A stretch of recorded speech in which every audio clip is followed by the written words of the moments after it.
When the Titan Lords fell, a new age of might came to Sedaria. An age defined by one simple decree. That whoever was the strongest in Sedaria, enough to slay its previous ruler, would hold dominion over the land. And so it was, for thousands of years.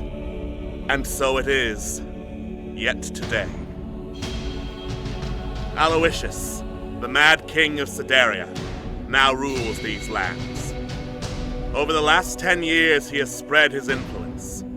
Using cruel hobgoblins and gnolls as soldiers, the land of Sedaria quakes, torn apart by his frenzied greed for the power it holds within. For Sedaria is a lost land, a land of riches unclaimed, of legends untold, of power unseen. A beautiful, vast, and deadly land. It calls to the bold, to the clever, to the daring, to any who would dare its shores seeking adventure.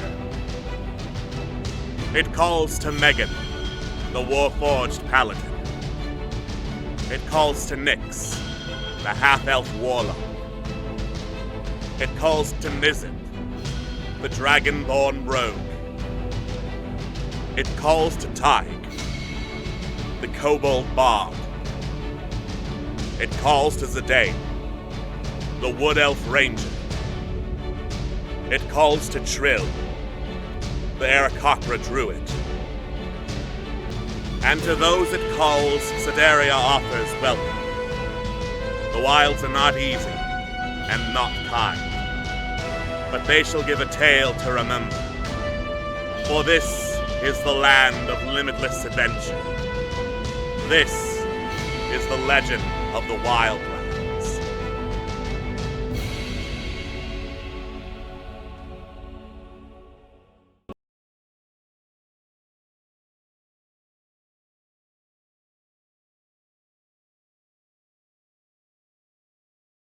Hello and welcome to D6 Tricks, Legends of the Wildlands. As per usual, I am your lovely host, Alex, here to remind you that it's always morally correct to make fun of a billionaire. Joining me as always is my lovely cast and crew of players. We have Anne. Let's try not to emotionally destroy ourselves this session. We have Atwas. Just gonna have a great time with our friends. We have Juno. Unrelated, but get your surgeries now while they're distracted. We have Professor Moore. Ooh, let's emotionally destroy ourselves this time. Woo! We have Queen. But what about more NPC deaths? And we have Toonwolf. We must have more emotions. Y'all are being real confident for someone whose Dario is in DM range. Yeah. As the dog died, No. Gotta get ourselves on there. Yep. Oh, The no. dog dies. Talk a lot of shit for the guy who made Dario. Mhm. I made him and I can take him out of this world! Would you Yeah. want to? But he also Would. made Zareed. Yep. But Zareed's not a big, fluffy, legitimately dog, so it's different. It's different. It's more painful when the dog dies. God. Anything happens to Dario, I'll kill everyone in this room and then myself. Alright. Okay, TPK, make Oh, no, I'll say this right now. Dario dies, we're about to have TPK. Bet. Anyway, so for those of you wondering why everyone's talking about feeling emotions, let's do a recap of last session. Our heroes did some mining in the Acherite mine, got some of the cursed ore, and as they went to rest, tried to do some magical research to figure out, hey, what is this curse? Why are these arrows talking to Zidane? That is some weird fuck shit, even if the arrows don't register as magical. So Tig did some identification, but because there was, like, this powerful thing on the other end of an Acherite connection, needed to do a couple of checks of will, but they failed the very last one, unfortunately. The persona of the arrow basically telling them, I know what you're trying to do. You're gonna tell Zidane that these arrows are perfectly fine.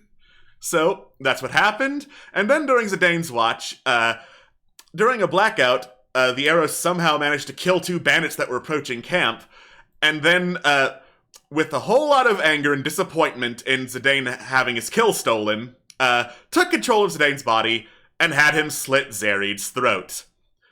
It was not great. Megan almost choked out Zidane. Nisip then woke up, tried to formulate a plan, tried to hide any evidence that Zidane did it, and opted to frame themselves instead to try and be the person to take the blame. And there was a whole lot of drama in the morning, everyone reacting with shock and horror as appropriate, because, you know, one of their companions just frickin' died. But eventually, Fuelan confessed that actually it was him, and with a bunch of emotions and hurt feelings, the group decided their next course of action would be heading to Redemption Square to figure out if there's an expert that would be able to tell them more about the arrows and what they could do to never have this shit happen again. Anyway, the group marched northward, crossing around the Great Gorge, which was a giant hole in the ground, in which they heard some weird extraplanar mechanical humming during the night. But, and also there was another Acherite communication during the trip, in which the Acherite arrows warned Zidane, hey, those trail markers, they're animated, they attack people, shoot them. And they were correct, making things a little more complicated than just pure evil want blood arrows. Unfortunately, Redemption Square was a bit of a bust in terms of information. It was a small village, and no one there really specialized in knowing about Acherite. But they said a blacksmith or a thaumaturgist might know more, and directed them over towards the city of Peace Promise, which our heroes were heading to, heading, I believe, straight out of Redemption Square to do so. And that is where we rejoin them as the game begins again. Whee!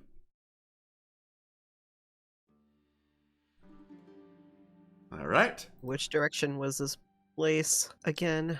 Peace Promise is the big city to the west. Oh.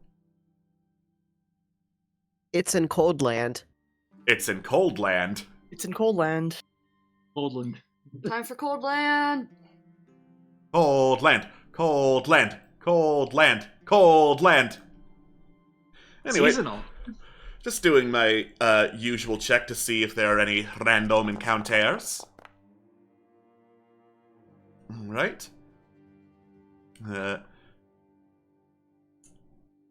You would probably go this way, I'm guessing. That is the way that passes by the tower, even if by the day you actually get to the tower, she won't be there, our lovely Archmage friend.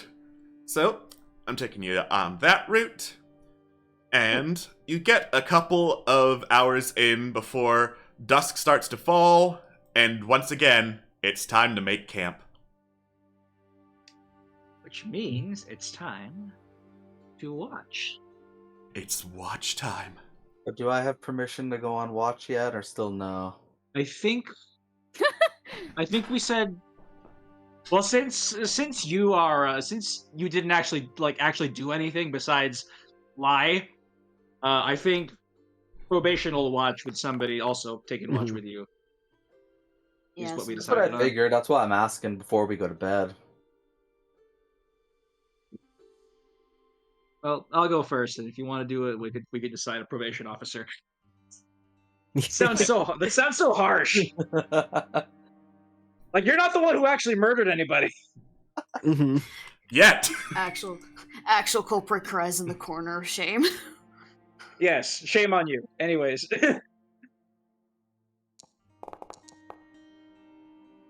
All right. Alright. 10, you keep a pretty good watch, but this close to both civilization and a tower that is the known residence of an archmage who probably doesn't want to be disturbed, you don't see anything particularly dangerous during your watch. All right. No danger. Who's next? Am I allowed? I'll do it. Sure. I'm still not happy that I have to stay up, but go for it. Megan offers to watch watch Zidane in their stead because she's technically conscious. Ty gives you a curious look, and just sort of like there's a pause, and just.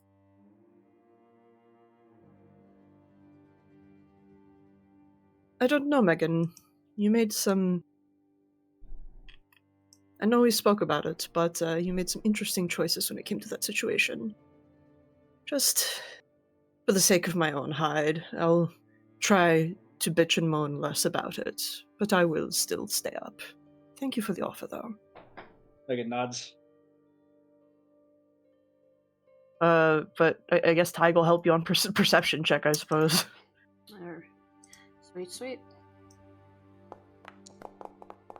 Heck yeah! All right. Nice. 23. Looking out to the west, where the wildlands start ending and you get into the plateau region of Sedaria, you see some small dancing humanoid figures atop some plateaus in the distance, and you can hear them chanting something in Goblin.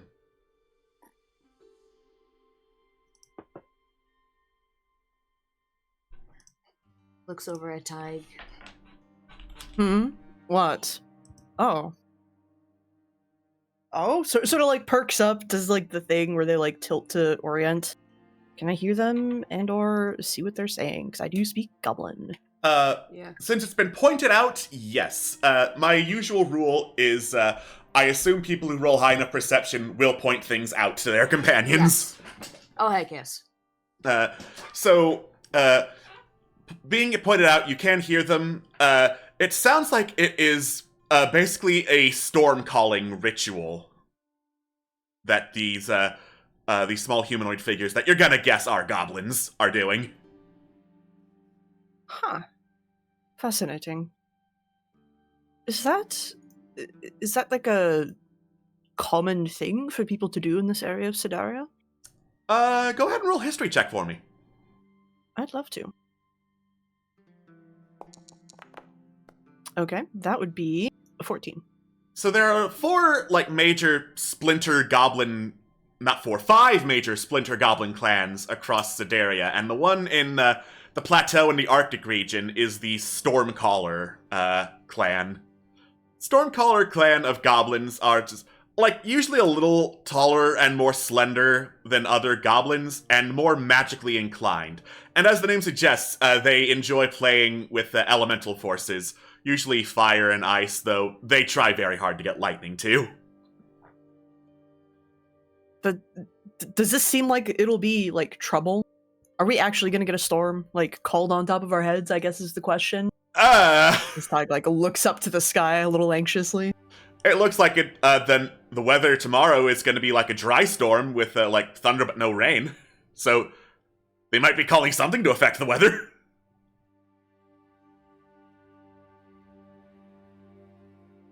Well, I'm one of the least likely people here to get struck by lightning, so I'm sure we'll be fine.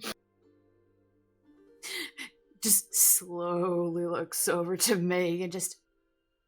Should we do something for her? Megan, have you been struck by lightning before? Megan shakes her head, not to her knowledge. Okay, well, it's probably going to thunder tomorrow, so, let's keep an eye on that. Megan nods and says, "Harp, probably."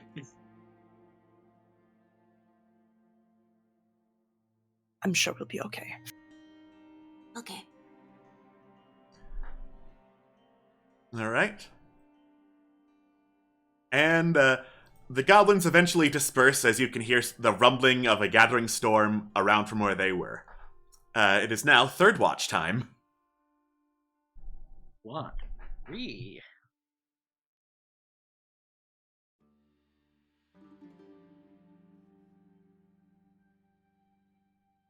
Megan's technically conscious, so she can just stare at you. Mm-hmm.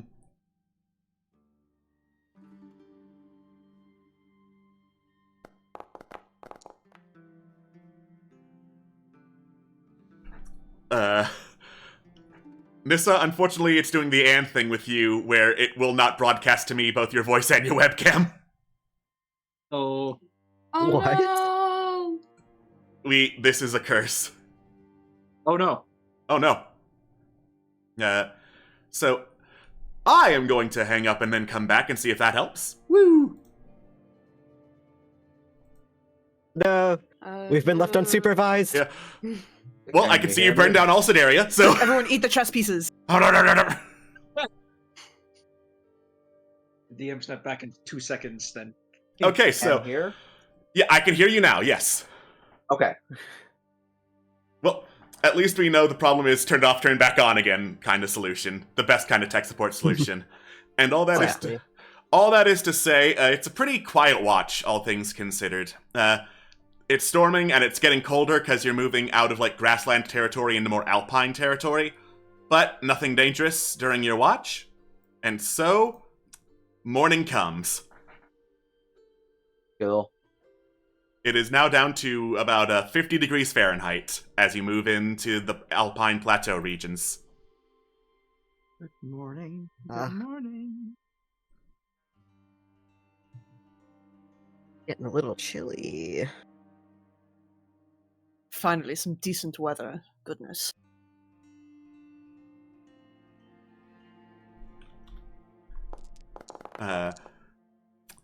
Any particular care which direction, upwards or downwards, you go in? Because both will eventually get you to Peace Promise. I don't remember what was here, so. Maybe downwards, Down- because if we look at the map, there's like this Yeah. crazy fucking like cliff wall here. Mm-hmm. Yeah. So probably Yeah. going around would make more Around sense that. there. Mm-hmm. All right.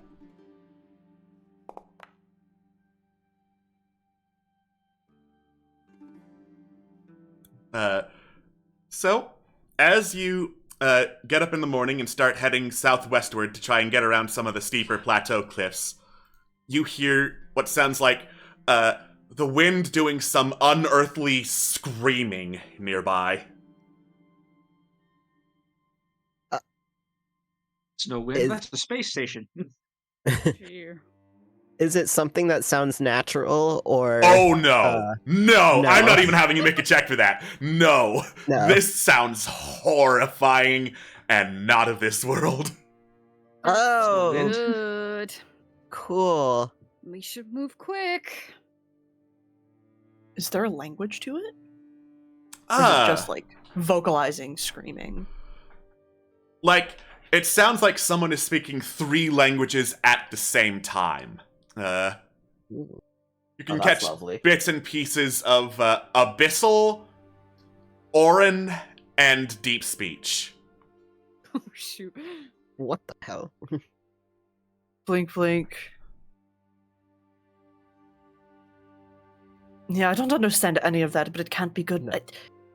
I think they're saying something, though. I don't want to find out. Let's keep moving. Oh, not really. Just taking a moment to listen, because I do speak at least one of them. Okay. What you can hear is essentially pain, pain, pain, screamed along the wind. Ah. A lot of pain. I just like it. We're just a lot of pain. I hate Wait, how so deadpan like you said a- that. So, like a screaming for help sort of thing? No, more like a shouting and chanting pain within the screams of the damned.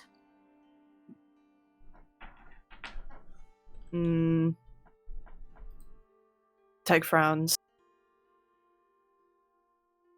And cast comprehend languages. Oh, Jesus. All right. So, amazingly, the mishmash of 3 separate languages somehow, like, collects together into something semi-coherent in your head. And through the screaming, you hear, "We are the bringers of pain. We are swept by wind forever and ever. We shall blow this flame to ashes, and you shall join us in madness." I'm going to need you to make a wisdom saving throw as you hear this coherently now. Yeah, Oh, okay. sounds good. I love that. Ty had started speaking aloud, kind of interpreting, doing like a live interpretation, and then just they kind of clutch at the side of their head. It just Oh dear. So the spell drops for one. Yeah, the spell I'm drops. sure that'll help a bit. So as the spell drops, you're also gonna get some short-term madness from listening to the winds of this other plane. Oh, that's not good. Oh, fun. Yeah. What does that entail? Well, I roll on a table first, and I see what that entails. Do-do-do-do-do. That's not the window I wanted to open at all. Alright, and do-do-do-do. So, short-term madness. Da-da-da-da-da. So, oh, there's a duration too. Hell yeah. Third D10 to have. Yep. So, for the next 8 minutes, you want this wind of madness out of your head, and you figure the only way you can do that is by eating dirt. Okay. Yeah, no, kind of it starts with just this Tyg dropping to their knees and kind of clutching the sides of their head, still kind of mumbling over and over the things that the wind had said. They kind of you see their claws flex. They kind of start scratching at the ground, just handfuls of dirt and pebbles. One hand is trying to almost shove it into their ears. The other hand, they're kind of trying to you can hear it scraping against their teeth, and they're not saying anything though. They're just repeating what the fucking wind said, or what they say the wind said. Wait, no, the noises that the wind was making. Yeah. Wait, what are they doing? Megan says, eating dirt. I hear it's good for digestion, says Margot. No, not usually. It is if you're a bird and you're eating small rocks. But anyway, Trill, the most helpful man in the universe. It's normal if you're a bird. Sure. but this isn't like a normal amount of dirt eating. Tig, Yeah, you good? You should probably stop. kind of claws are starting to slightly bleed at the beds of them, as just kind of holding two fistfuls of dirt. They sort of look up and they say something, but it's almost like they're trying to parrot the way the wind was I guess speaking. They stop, try to say something again, it gets stuck again, Right. and they kind of throw a handful of dirt down, just kind of full on lick their palm. So this is a mistake. What are you doing? What the fuck? I can reconnect with Tig for the next 8 hours. Oh, Try- it's like a therapist. Yeah, it's This is your conscience, Tig. I have a question for you. Uh-huh. Does it feel like anything when you connect to certain people? You get certain feelings from people when you connect to them, or is it just a slot in place telephone type deal? I've always pictured it kind of like a telephone type deal, but you can also kind of feel what they're thinking they're feeling type of situation. Yeah, In full draconic, get out of my fucking head! Oh, that's not good.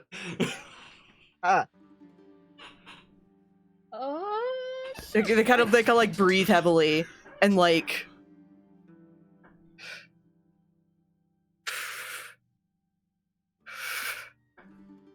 So that's not good, and there's a bit of a problem. I can't drop this willingly. They kind of wipe the dirt from the corner of their mouth and just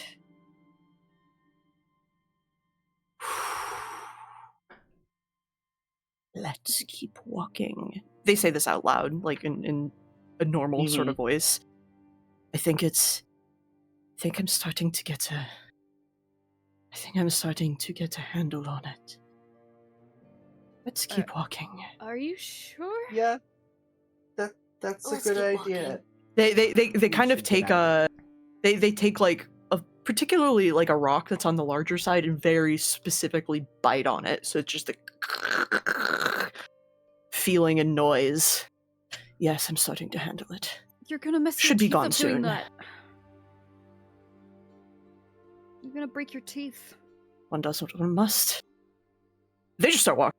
All right. Oh my god! Nix is just like, yep, here we go. We're all going mad. And then like it's this has probably taken like a number of minutes. After like a minute or so, it's just like okay, finally got that cut off. You kind of like stop immediately, wash their fucking mouth out with their water skin, spit on the ground. Gargle Fuck a little that. bit. Yeah, exactly. Fuck that. Fuck that. Fuck that. Another plane. Something from another. You heard me. You heard it. Well, you heard what it was trying to. Get out of the open. Definitely not great. Yeah. Yeah, no, not good. You continue walking for a bit, eventually ducking into a place where the wind is a lot less loud, both unearthly variety and, regular variety wind. Fucking. Nix is like far back at the back of the group now because they don't know what the fuck's going on anymore. Well, says Helena, taking a swig. I thought sandstorms for multiple days in a row was going to be the worst weather we had, but apparently, devil wind is also an option, so that sucks. Wait, is that what that's called? I just took a guess. I don't know. It's as good a name as any. The working title, Yeah. I guess. Yeah. Oh, my kingdom for a silent spell. All right. And so you continue your journey into the cliffs and rocky regions of the plateaus as dusk falls, and it's once more time to make camp. Alright. We got Hellwind to worry about. Goblins summoning storms and whatnot. Oh, man. Oh, well, whatever. It 9. was almost a 17. It was almost a 17, that's why I said, oh, man. Ah, dang it. It's okay, I'll take the 9. Okay.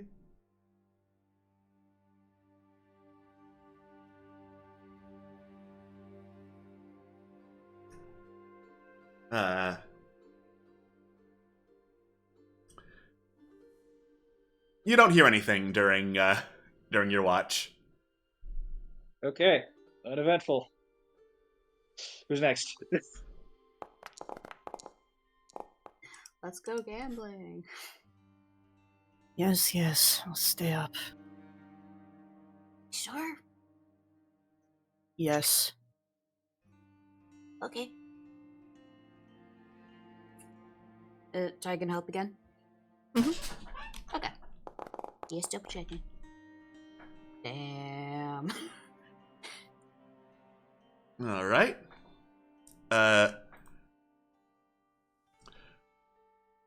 Off. Let me double check where this location is actually. Off to the northeast, like sounding very far away, couple days, if that. But it's a very loud echo. You can hear the beating of war drums. Good to know this area. Quite hellish.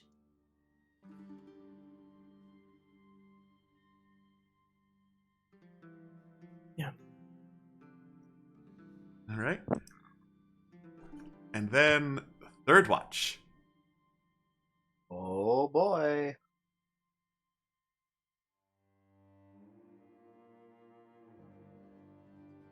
I don't need to know what perception does. I need to roll it. Oh, would you look at that?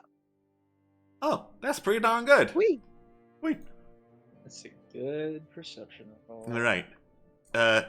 you also hear a bit of the war drums echoing, and you hear enough of their pitch and timbre to recognize exactly what type of war drums they are. These are orcish war drums. That's lovely. There's orcs out here. Orcs in them here parts. I convey this to Megan and just continue watching. Megan takes a note of this. All right. Morning comes. The storm has passed. It's still cold, just 10 degrees above freezing, but it's sunny and there's a nice refreshing breeze, which is a vast contrast from how the wind was yesterday. Regular wind rather than hell wind. Mm-hmm. Oh, gee. I do like non-Hellwind. Non-Hellwind's pretty neat. All right. I do want to say at one point, some of you might notice that Nyx has got one arm on the staff and the other arm tucked into the armor to keep it warm. Megan falls back a little bit and kind of lets her exhaust run towards Nyx's general direction. Oh, that's nice. That's nice. That's nice. Just saddles up to Megan. Yeah, Trill's just kind of bundling up in his little cloak. Probably not doing much, but it's something. It's something, and it's not quite as bad as the Arctic up above. Good. We continue climbing for a little bit, and as it gets to the middle of the afternoon, you can see some movement to the south down below you. Peering downwards, it looks like there are a bunch of bundled up kobolds, a couple of cliff and altitude levels down, dragging some mining equipment on a sled. Well. Oh, mining equipment. Oh, even better. Miners. Are they within shouting distance? Yeah, you can yell at them if you want. Would shouting cause an avalanche?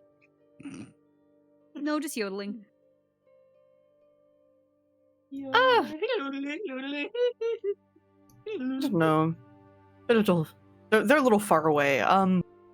Is it possible to just sort of keep an eye on them, see where they end up disappearing to? If they find a mine, I guess? Yeah, sure. You keep an eye on the passage of the kobolds as you go along your own way. You lose sight of them around a southern tree line, where they start to become more pine trees gathered around in one big cluster.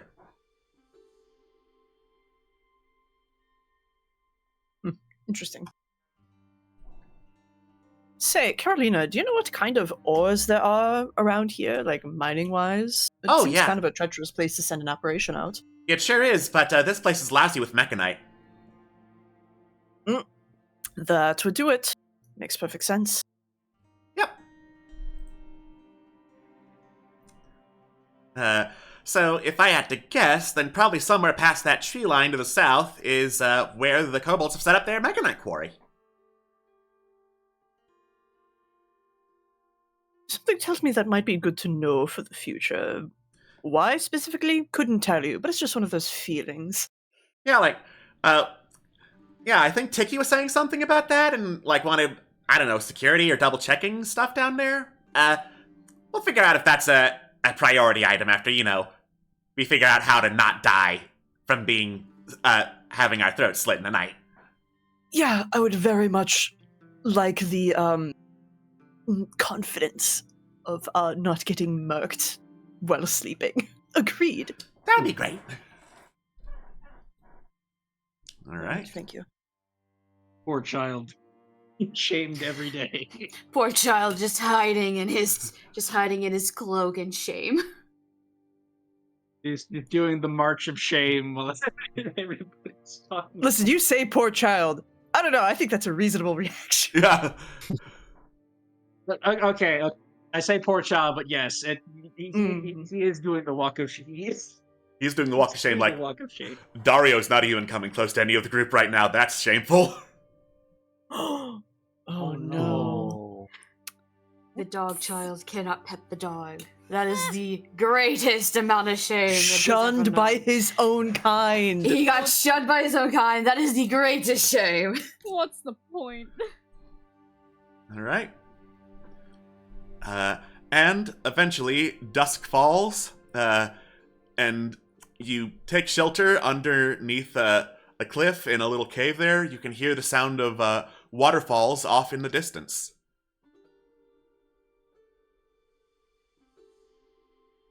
All right. Well, time to do some watch. As usual. Seems so. What do my robot eyes perceive? Your robot eyes perceive the sound of waterfalls. Those sure are some waterfalls. Mm-hmm. That's water pouring from a higher altitude to a lower one. I'm gonna go get Zidane. All right. Before Megan leaves Zidane to watch, she asks how he's doing. Is he okay? Pushing through. Megan nods and she kind of pauses for a moment. And then she says,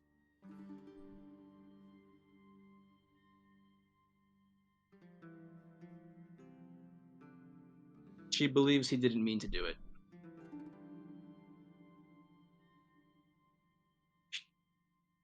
Her reaction came from, she says that her reaction came from seeing perceived betrayal. But she's noticed how he's been reacting to all this, how he's been handling the situation. And she says he's sorry for almost hurting him too that night.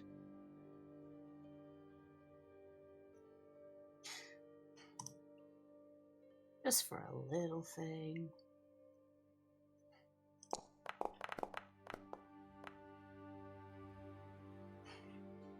He starts to tear up just a little bit and just goes over and hugs her close.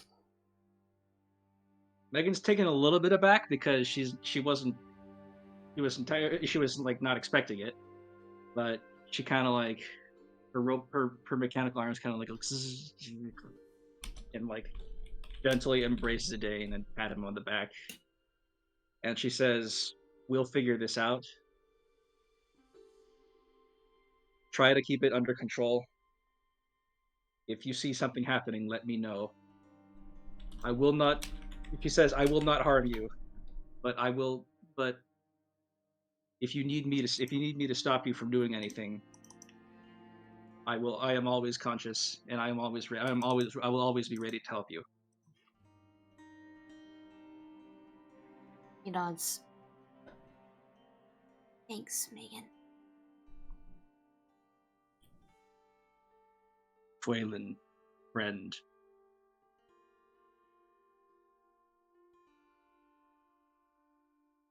He just a small smile towards her. And then she says, "Go, take watch," and she stands by and kind of goes into her power save mode. To watch we go. Do you have any particularly strong feelings about limericks and poetry? I find that if things rhyme, it's easier to learn. Sometimes.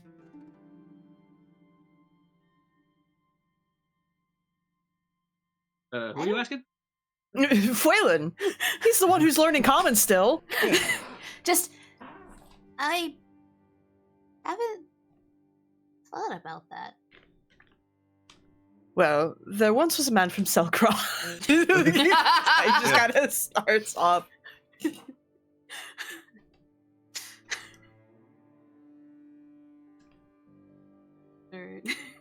But yeah, they're here to help you during watch. Heck yeah. / supervise, whatever. Same Whatever one, makes no him feel matter better. what. That's funny. Always a dirty 16. Always dirty 16. Now it's your turn to have the same number over and over again. Wait, I haven't done that already? Well, it was my turn last time. Now it's your turn. This is my turn to not have the natural ones, the constant natural ones, and have the same number.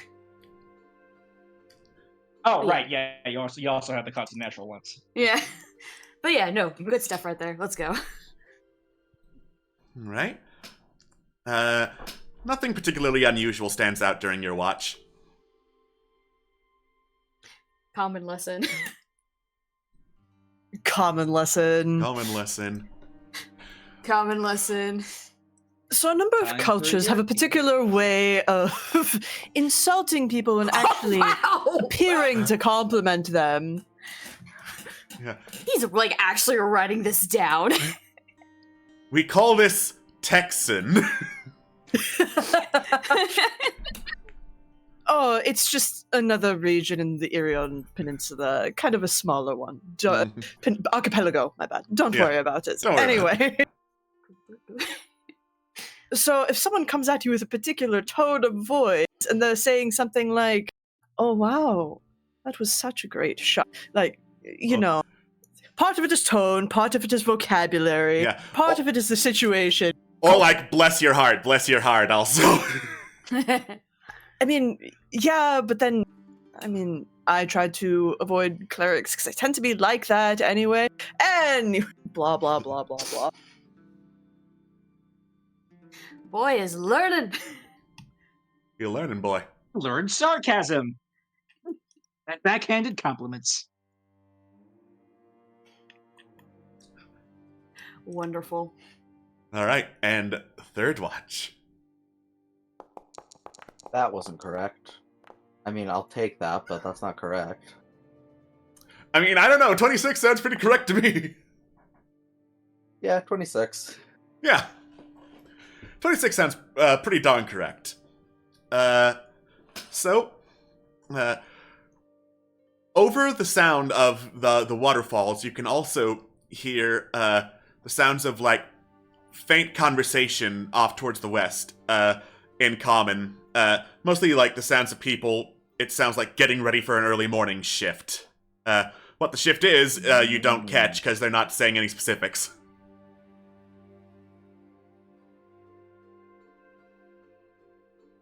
Okay. Well, that's neat.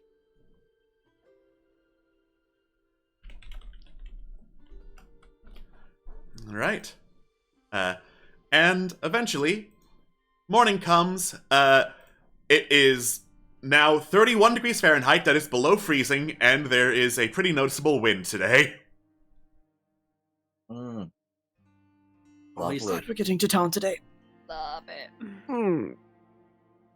Let's go quick. Alright. You bundle up as best you can and head off westward. After an hour or so, you come to the foot of a waterfall, at which sits a pretty big platform at which people are, like, walking up to, dropping a couple of coins in a crate with a handwritten sign labeled tip in front of it.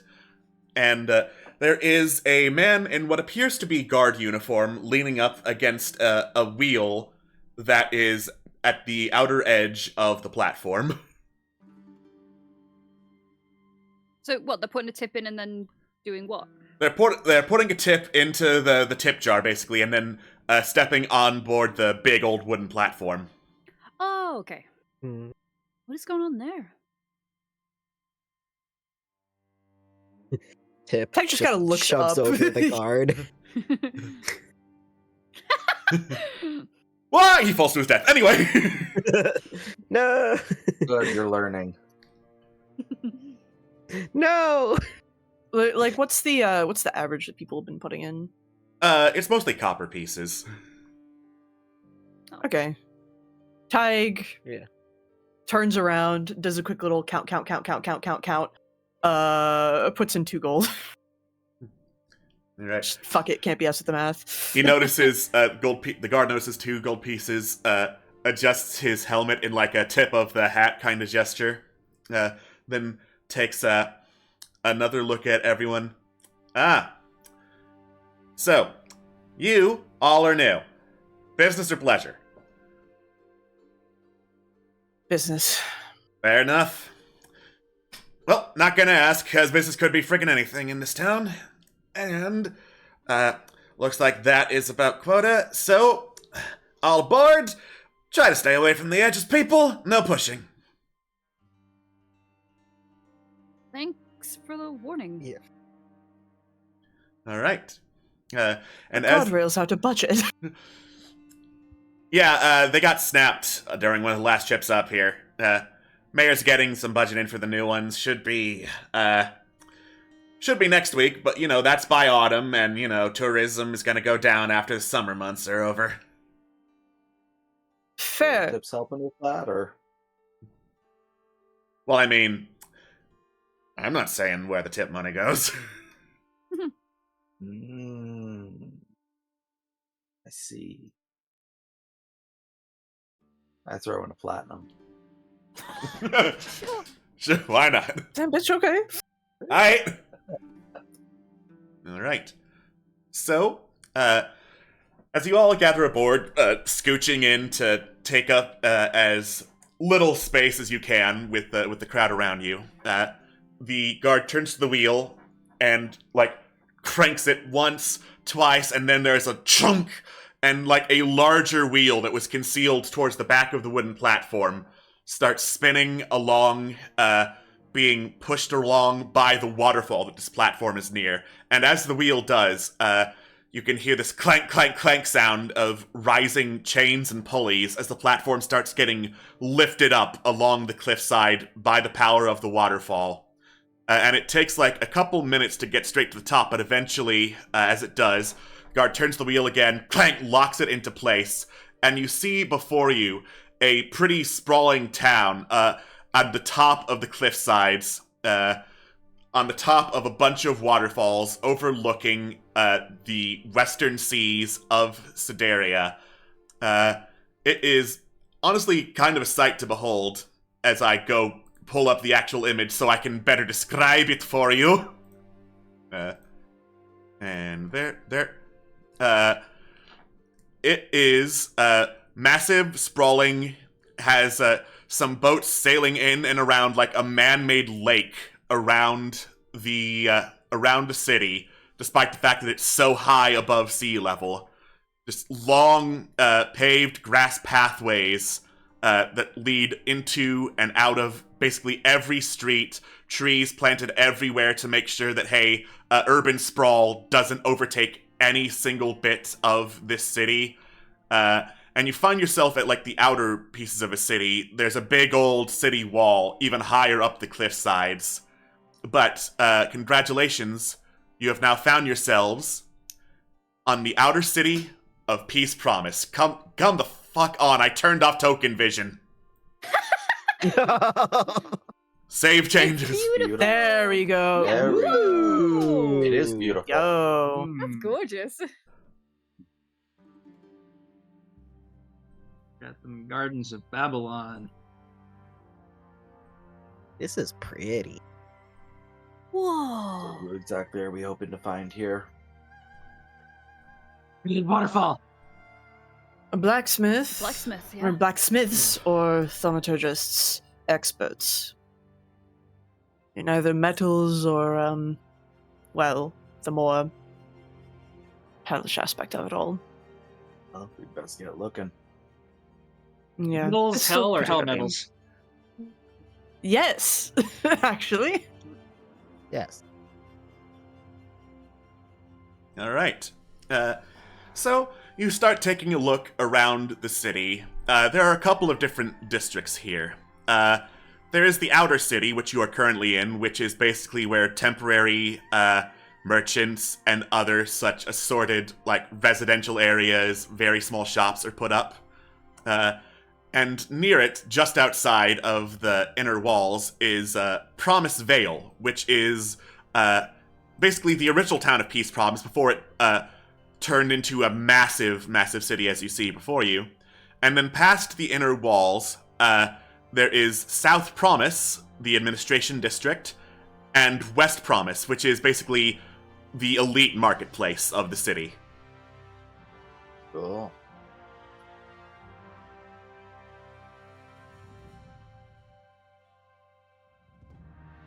Sorry, I'm just writing a bunch of things down. Same. Of course. What was West Promise, sorry? West Promise is the administration district. Oh, West Promises. Oh, wait, sorry, no. Okay. South Promise is the administration district. West Promise is the elite marketplace. Elite Market, thank you. Elite market, you're in the common market. And then Promise Vale is basically where a lot of the temples are. Temples are located. Good. Should we start with the marketplaces? Probably. Yeah. You do some Sounds shopping good to while we're me. here. New shops. Oh my god. New Yes. shops. New shops. This is probably the first time in a few days since the slaughter that Nix's eyes have like lit up at last. The slaughter. Why do you call it Saying that? like that is so. Yeah. Because that's what it was. I would have preferred it if you called it murder. Yeah. Slaughter just makes it sound vicious. It I mean, was. vicious, It but, was! like, He was vicious. practically trussed like a chicken on the cutting block. Like, Yeah. He was murdered in his sleep. Oh dear. Yeah, except unlike the chicken on the cutting block, we didn't get chicken nuggies. What? Wanted to eat it. Every day, the group notices Foiling Nizip, what the fuck? shrinks 1 inch shorter. Sorry, Nizip, what the fuck? Oh Nizip doesn't know what chicken nuggies are. no! Yikes. see, this is why you put on a voice as a character, so that people can tell when you're saying shit out of character, baby. Hey. So Only reason. I have a voice. Well, among others. I have a voice for Megan. it just won't pick up on the mic. I just won't pick up on the mic. One day I'll get a Start better your mic. mic. One day I'll get the voice for Nizip going. All right. So, because of the sheer volume of shops that are in Peace Promise, not all of them are going to have, like, a tab to pull up. But there are, like, a lot of different places to shop. Like, smiths alone in the outer market, you've got a coppersmith, a silversmith, an ironsmith, a goldsmith. Let me just double. Is there an electrosmith? There's no Electrum Smith. Darn, I thought we could get rid of these. Justice. Is there a John Smith?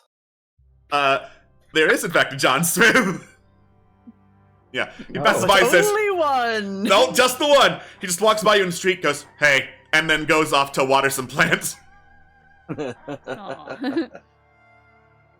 Fool, what have you done? Now we're gonna want to talk to him. All right, do it, coward! I dare you. You dare think Alex is so weak as to not have a John Smith up his sleeve at all times? Fool. Do we actually want to talk to the John Smith? Not fine. I guess the not. John Okay. Smith, but at think- some point, talking to the silversmith, at least for Trill, might be good because I've been holding on to some silver bars that need selling Mm, All right. good shout. Smart. and or making True. stuff out of. Who knows? Yeah, silver weapons could be good. Yeah. You could I get was- weapons silvered. Very true. Yeah. Let's look at the cart really quickly. I'm gonna look at the cart, see what we have. Yeah, go for it. Our cargo. All right. All right. Huh. So you head over to the silversmith. It is currently being watched by a matronly young woman with shoulder-length straw blonde hair, looking a bit tired, even though it's early in the morning. As she looks at you as you enter the silversmith. "Ah, top of the morning to you. We got the finest of silver jewelry in here, if you're interested."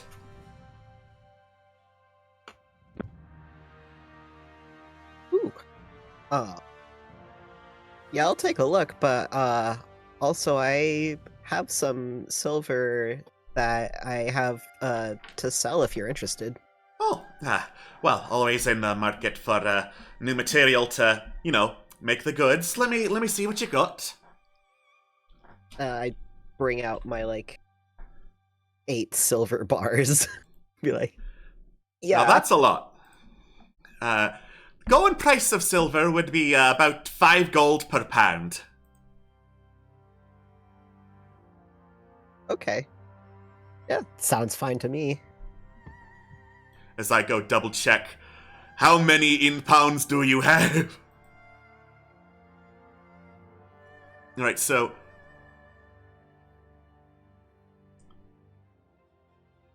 it's not showing me there, so I'm going to need to double check how much the lions had in the notes for the lions and how much silver they got you for dead lion. Oh dear.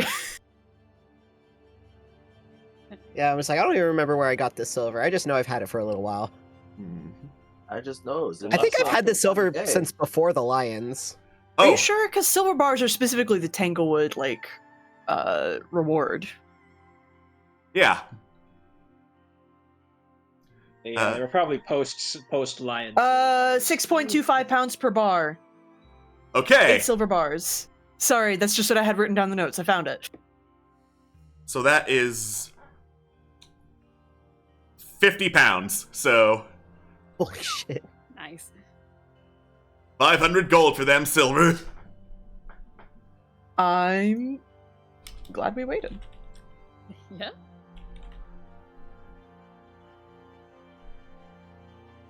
Jesus Christ. Said 500. Yeah.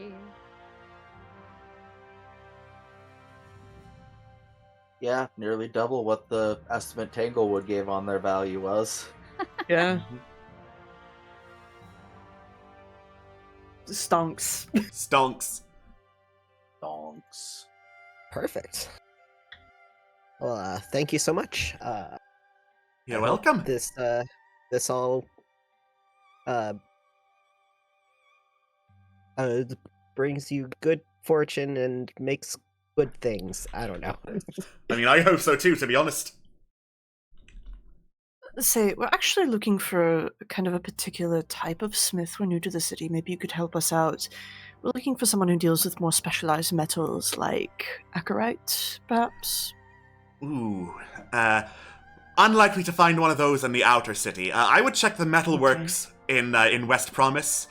Or if it's a more spiritual thing you're looking for, I would take it to one of the temples. Maybe the Sligarian. The seer's bound to have some kind of solution for you. Let me spell that out for you.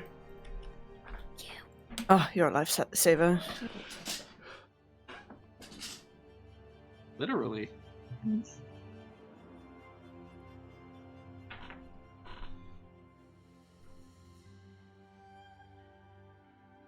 That being said, do you have anything... Tag's actually looking over the counters. What do you have for sale? I'm always in... Tag has money. They want to spend it. They like jewelry. Sue me! Oh, I've got quite a lot. Probably the top of the line is this silver clock here, and she points over to a hanging clock on the wall that looks incredibly elaborate, almost entirely made out of silver. Gorgeous, beautiful workmanship. I thank you. That is going for 50 gold. For those of you on more of a budget, we've got some silverware, obviously. Spoons, knives, forks. Sets of those go for 5 gold each. Do you have anything more wearable, say for the adventuring types who can't hang a clock on their tent wall? Yeah, who don't have a home, exactly. We've got house, really. bracelets, belt buckles, brooches, jewelry of that kind of thing made out of silver. Now you're talking. Ooh, my kukri sheath could use a new belt buckle. Yeah, Tag absolutely just gets a belt buckle. All right. Silver belt buckle is 8 gold. All right. Happy to do so.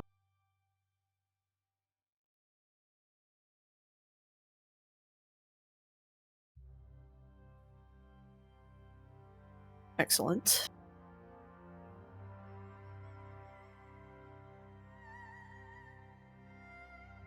Then we've also got silver rings, always the most portable thing for you, going for 6 gold each. I would more than happily take one of those off your hands. Ah, perfect. Thank you kindly. Ty kind of out of habit, out of complete habit, turns to sorry, I was reading the call. Turns to Phelan and just, it's always good to have rings on hand, just for, gambling purposes, in case you're caught out of sorts without any coin. He thinks about it. Oh, this is not a suggestion. It's just a general piece of life advice. I mean, they are just sort of holds up own hand with like a bunch of silver rings, also pretty, but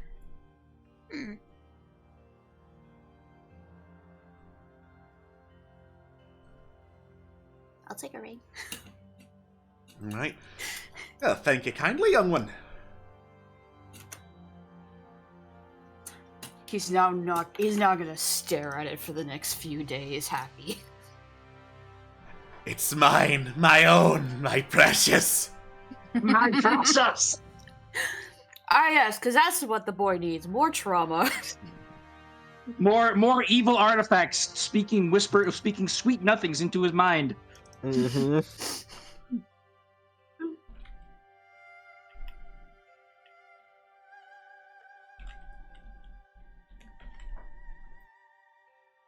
well, I mean, unless anyone wants anything else, also good culture. Shall we go? Attempt to go into West Promise, see if we can find anything useful. Actually, or should we just skip that and go to the temple? I think maybe that might be a better. I Quite feel likely. I feel like getting information on these Spell arrows stuff. is kind of an emergency at this point. Yeah, and should something, cross, knock on wood, go wrong, I guess I'd rather it be in a temple with a bunch of, potentially clerics and other of those types around. This is true. We're gonna kill everybody. It's gonna be like Black Friday. It's gonna be like God. Black Friday, except I'm the only one doing the trampling. Oh god, no. This is a TV special for me and me alone.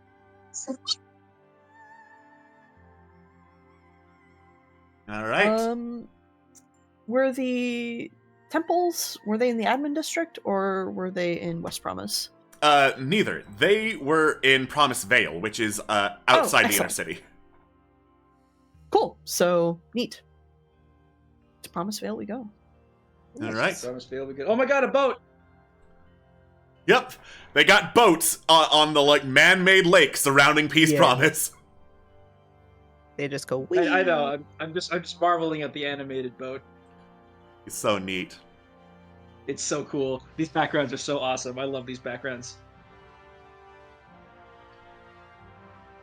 All right. So, in Promise Vale, there are a couple of pretty large temples all set up. There is one that appears to have the symbols of 8 different gods in it, and that's a big central temple. But looking around, there are also, side temples in different other areas. There is a mausoleum that decorated with holy symbols. There is a temple from which you can hear raucous laughter coming out of. Then nearby, there is a library, a barbershop, a tailor that is right next door to said barbershop, a bank, a place in just outside the central temple that just says House du Remus on the outside, which I will copy and paste into the chat because spelling is fun. And Thank finally, off towards the western end of the district, there is a big old cathedral with a stained glass eye in the window that you are informed by passers-by, because, I'm assuming unless you're being really suspicious, there's no reason for people not to help you with directions in this town, is the Sligarian. What? What's it called that, by the way? Apparently it's something sacred to the Sibyl. The Sibyl's there and the Seer and all of that. I don't go all that often. They kind of creep me out. Interesting. Creep you out how? You know, they, look, you get a bunch of people whose religion is about seeing the future and seeing what's inside people all in one place. Something's bound to be up there, yeah? I mean, you know, fair. When you put it like that. Also, it's a hell of an edifice for a temple. Aye, spared no expense, so I hear.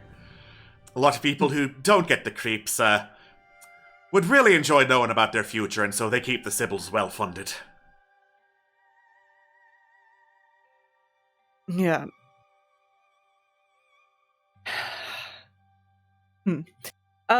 Thank you. So sort of like heading off to the Sigarian, I guess. Ty kind of like turns around, walking backwards towards the group. Here's a question. Since we're going to a Temple of Seers, would you want to know the future? And second question, corollary. If someone told you that they could tell you the way that you died, would you want to know?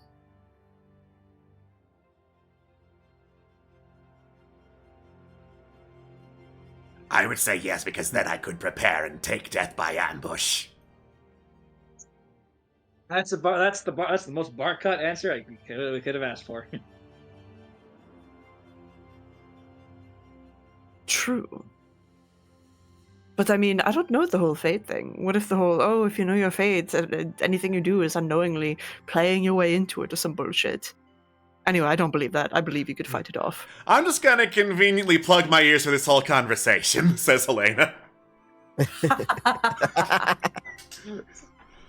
I don't know. Trill thinks for a moment. It's like, you know what? I wouldn't.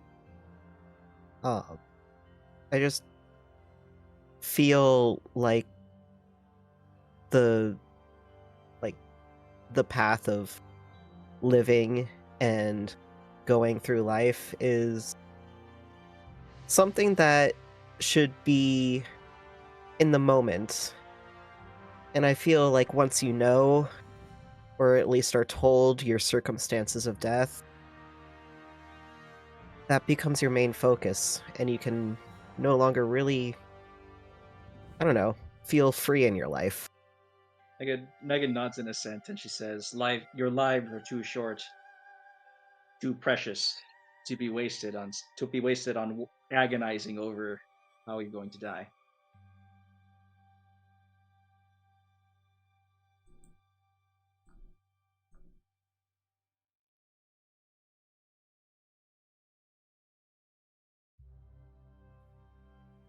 Anyone else?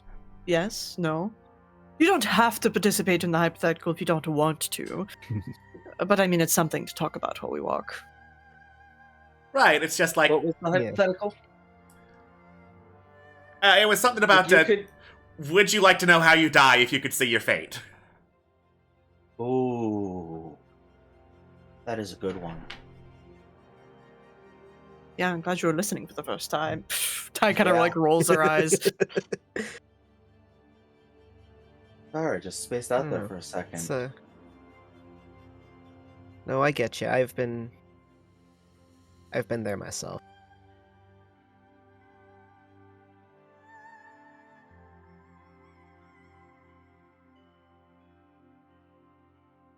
So, does it come with, would you have the ability to change your fate if you knew it was coming? Ambiguous. No idea to know. No idea how to know. Yeah, I was going to set up like a substitute and have it be a trap so that I could ambush death from behind. I don't know why I expect different from you. I am a lizard. Why would you expect different from him? I am a lizard of simple pleasures. Barkat's a hunter. If Barkat could hunt death, he would. He will. Yeah. He'll do it.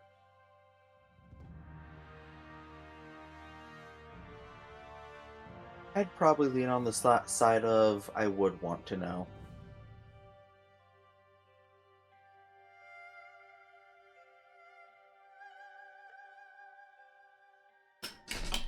Okay.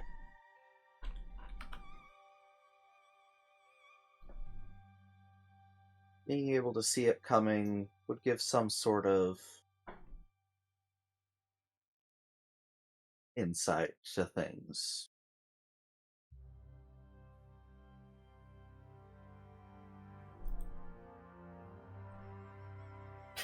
Fair, I suppose. Anyone else care to volunteer? Like I said, no pressure.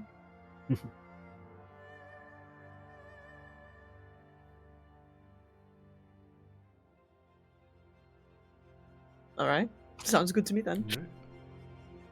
We Just good? hear woof from the back. Yeah. Are we good? Are we not talking about fate and our destiny and shit like that? Gently holds a thumbs up. Gently, like, taps Helena's shoulder.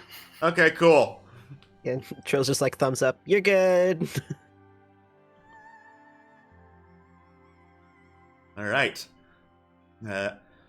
You head into the Sligarian, and within it is quiet. There are a couple of priestesses there in robes, a lot of them with hoods pulled like all the way down so you can't see their face, but decorated on said hood is like the painting of a wide open eye. There is one, however, towards the front who sees you approach and is like, welcome, seekers of truth. We hope you are blessed this day. What is it that you seek here? Expertise, information, and answers, hopefully. We've encountered an extraplanar item that's been causing trouble, and we would like advice. Yes, extraplanar. That is a bit above the pay grade of some of us here. Some of the elder sisters, of course, might know more. Especially the High Sybil, Whisperbluff, Sister Whisperbluff. Okay. It is Acherite related, to be completely transparent. In that case, even I can see the possibilities there. Very, very dangerous. Sister Whisperbluff, of course, has the best chance of getting you the answers you seek, but she rarely accepts visitors. You could try another of the sisters, of course. There is more of a chance that something might go wrong, I'm afraid. Ty kind of like folds her arms a bit and kind of like leans in, drops her voice. Listen, we're not unskilled folk, and the item that we're dealing with is dangerous. It caused a murder. You would not want that to happen here. Absolutely not. In that case, best of luck. I understand she's very busy. Is there any way to either make an appointment, or would something like Tig looks around, clocks that this place is very well off, but still like a donation would help, or we are, of course, not for profit, so of course any contribution skilled people like yourselves might have to keep us afloat here in the Sligarian would be very helpful.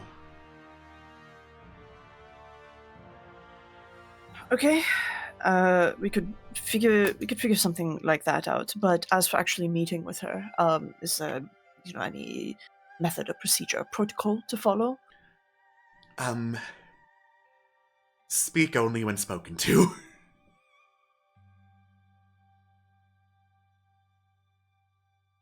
Tig raises their eyebrows. She will let you know when you have time to speak and when you're done.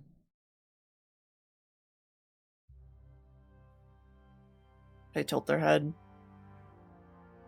Would you at least, like, tell us what she looks like, please? Old woman dressed like them points towards the Sibyls. Has a collar around her neck of more holy symbols of the seer.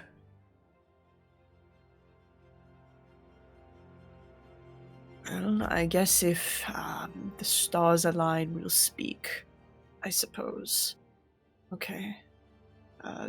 Thank you for your time, I guess. Yeah. Ty kind of like they look kind of like a little baffled.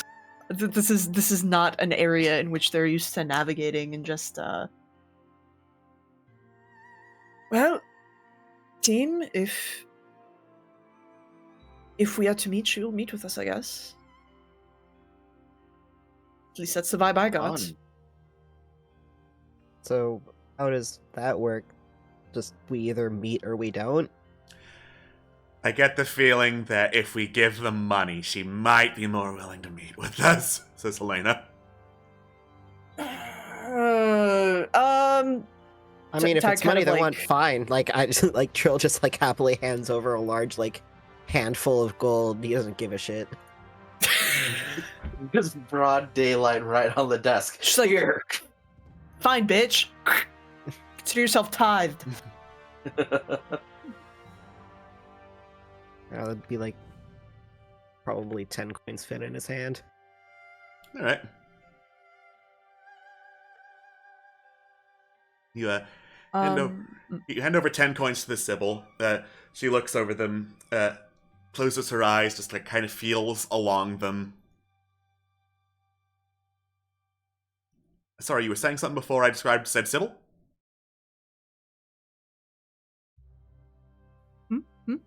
No. Was I? What? No. Okay, I guess you weren't. Okay, she examines the coins, nods, hands them off to another one of the priestesses in here, one with the hood pulled all the way down, who just takes them and walks off towards a back chamber.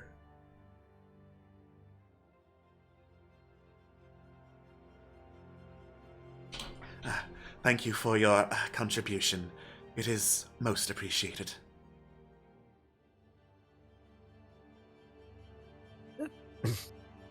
No worries at all. Aside from the obvious. Yeah. Is it enough?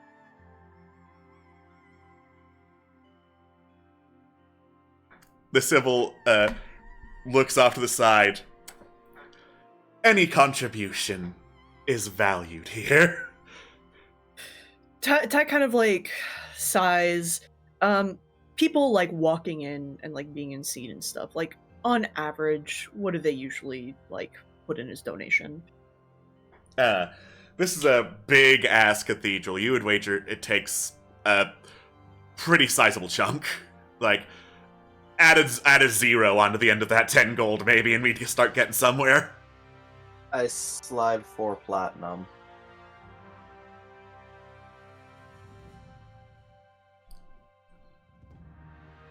Another of the priestesses comes over, examines the platinum, nods, takes it toward the back.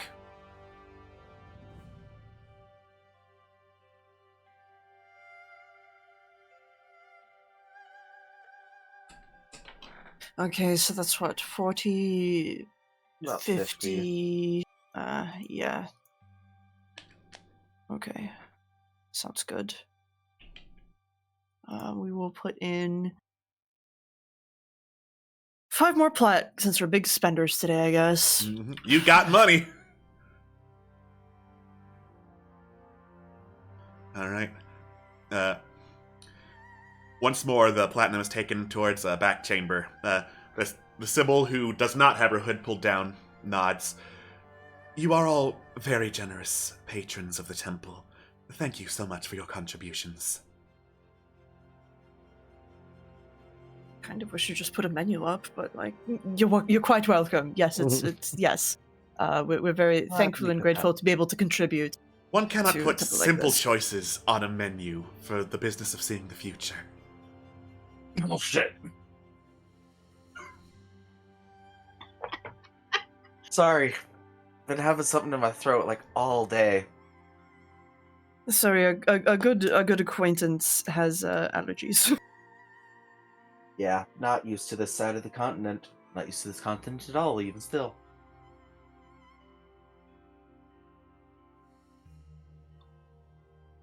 Whatever, we're here for answers, and we're trying to get them in the safest way possible.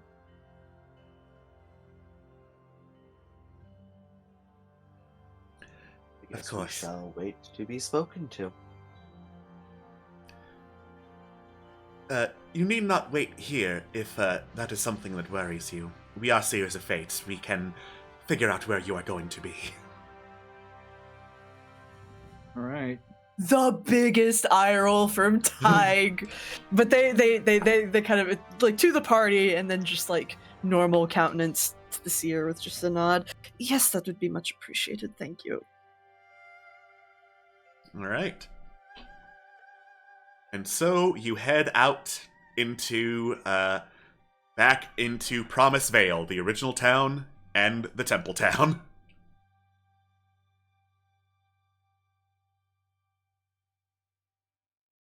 It's so difficult when I know I shouldn't use my skills to get us what we need.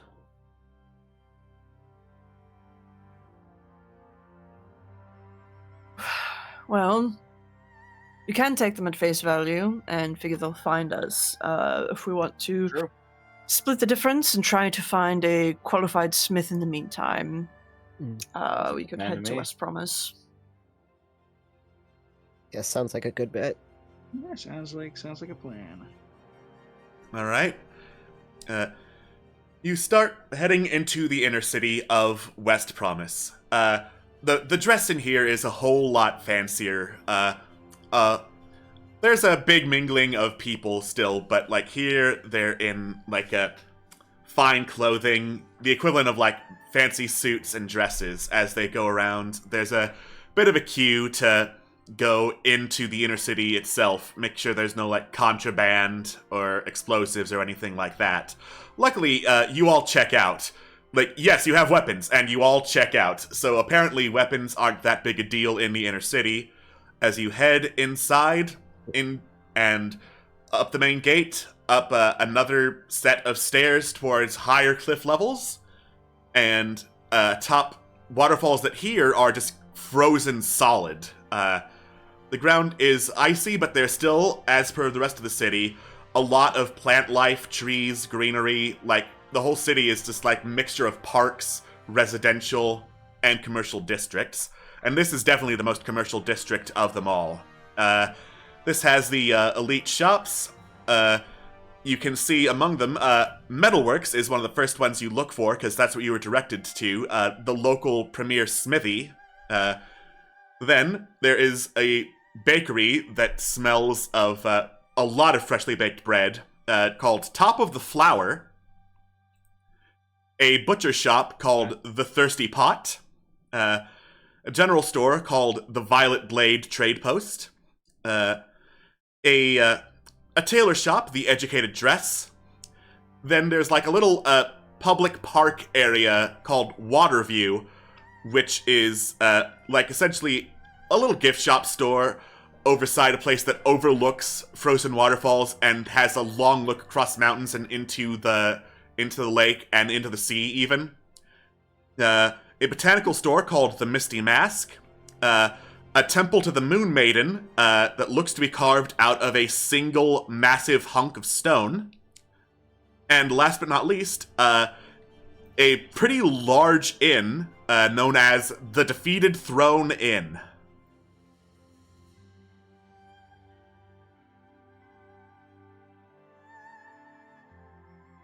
Yeah, these are some names. Yeah. Oh my god. Like I know we're on a mission, but like Trill just like passively just eyes the botanical store, just looks. It's like, but no, we mustn't. We're doing stuff, important stuff. I'm Look sure at we'll be staying here for a while. Oh yeah. Yeah. Yeah, we'll be waiting for a while. If you want to check out plants while we're taking care of business, would you like to look for plants? Yeah, I mean, if you No. want to go. No, I wanna be here When, you know, I want to be here. Okay. Help figure out this problem that we have. Okay, to the Premier Smithy, I guess. All right. Metalworks. You head inside the metalworks, and immediately you notice it's built slightly different than usual smithies. Usual smithies tend to be like smaller places, crammed with as much like of the actual wares as possible. This place has much wider aisles, like higher ceilings, and a little bit of like straw and hay strewn across the floor. And as you look at that, and some of like the apprentices who are working here, polishing the wares, like stocking some of the shelves, you hear the clang, clang, clang of a working smithy in the back, and you look over, and it looks like there is a centaur who is running the forge in here. Tig will pull aside like one of the like workers. Don't want to disturb the smith right away, and just hello. We're looking for a consultation about a weapon made out of a more rare kind of ore, acarite. Is that something that your headsmith would be able to assist with? Probably. I can go get him if you'd like. Yes. Thank you. As long as he's available. All right.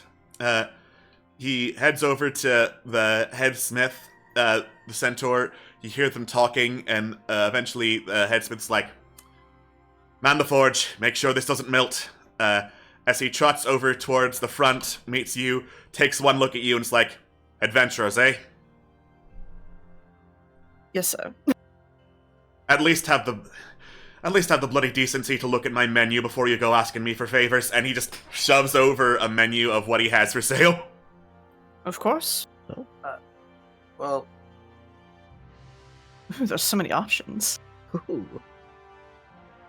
we're This not- is a special adventurers guild, stuff people like you usually use.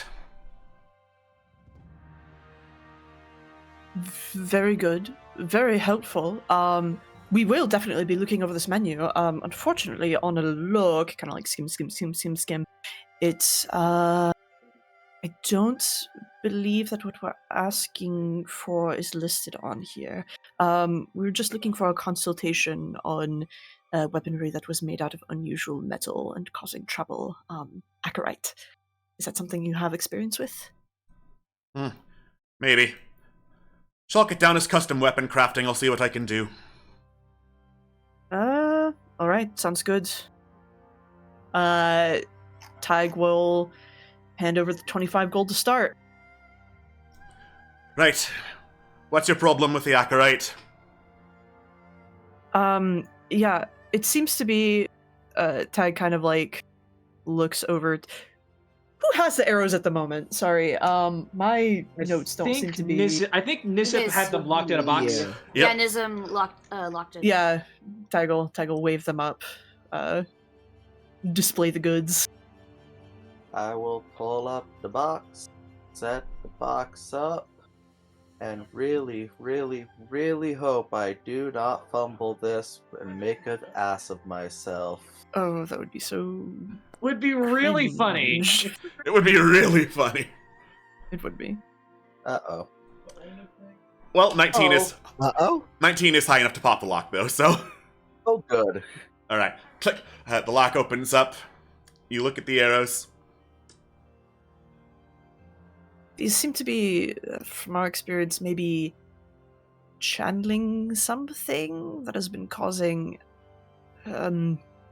mental disturbance, to put it lightly. We're wondering if that is something that can be stopped, or if these can be altered somehow, or basically just what the fuck is going on with these. The centaur picks up the arrows, looks over them a little bit. Right, gonna test this one first.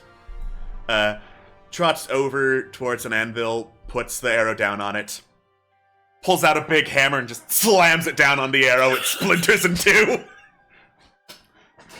He just then tosses the pieces of the arrow into a fireplace. Promising. Wood burns just right. Probably not hot enough to melt the rock at the end of it, though.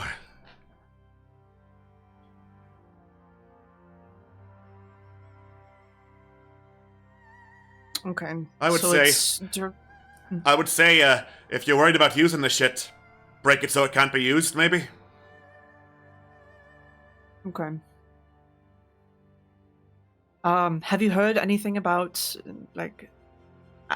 do you have experience with Acarite weapons? Have you heard about this before where, I don't know, there's like some sort of communication or link between the weapons? Because the thing that is tripping me up is that they're not magical. Aye, they're not. So, best guess, I have made a couple of Acarite weapons. People who used them ended up dead, so, well, they still paid me. No big deal for me. The one major case of an Acarite massacre was a Dragonborn and a human. Found a big stash, started making weapons, went absolutely crazy, wiped out a town. That sort of thing. Heard it was bad. But it's not unheard of.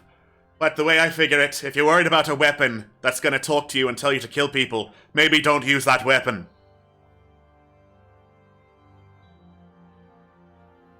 Okay. While this is happening, I take a look at Phelan and see if they are reacting at all.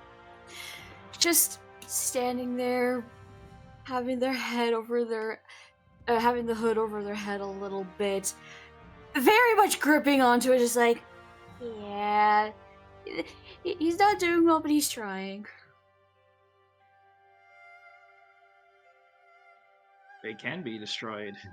Well, at least Well, it's a the good thing that fletches. doesn't seem like they're... yeah. Destroying the rock itself, probably gonna need stronger stuff than I have at my smithy at the moment. I can order it. No guarantees when that would happen. Alternative to destroying, would you be able to reform the arrowheads that we have to, like, ingots or something like that? Now hold the fuck up. You come to me telling me about a weird-ass weapon that talks to you and tells you to kill people. Mm-hmm. And you want that... and you want to keep it with you. You want it back in another form. Ty kind of, like, tilts her head a little confused, but that would be unmaking it from being a weapon. That would be effectively destroying the weapon, right? Or is Yeah, that you can not still how bludgeon it someone works? over the head with a big-ass rock.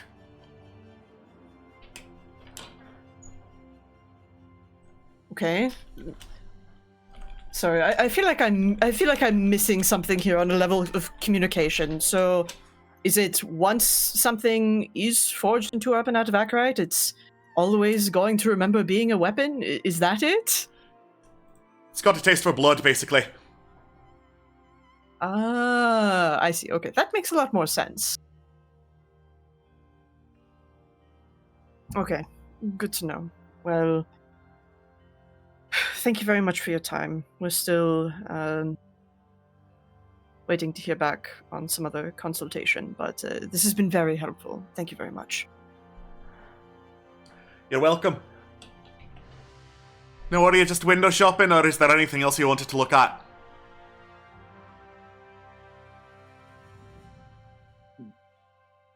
Does anyone need? Not from here, at least. I don't know. Is there any benefit for like any weapon maintenance or sharpening? I did see an armor maintenance kit, but I assume that Tiger already has everything covered, so... Weapon maintenance is fixing stuff if you don't have scrap or smithing tools. Mm. Ooh. Hey, we have a broken bow! We have a Yeah, I was broken about to say, wait a sec, didn't I break my bow by accident during the bow. fight? You did break your bow, but you did break your bow. That might be good. That might be good. You know, just a little bit. And if we're gonna be avoiding using evil arrows from now on, we're gonna need all the firepower that we can get. So Might be good to fix that bow. You know, Foiling comes out with the broken bow, just maintenance, repair. Looks like a magical weapon. Tell you what, pay me double price, I'll fix it up for you.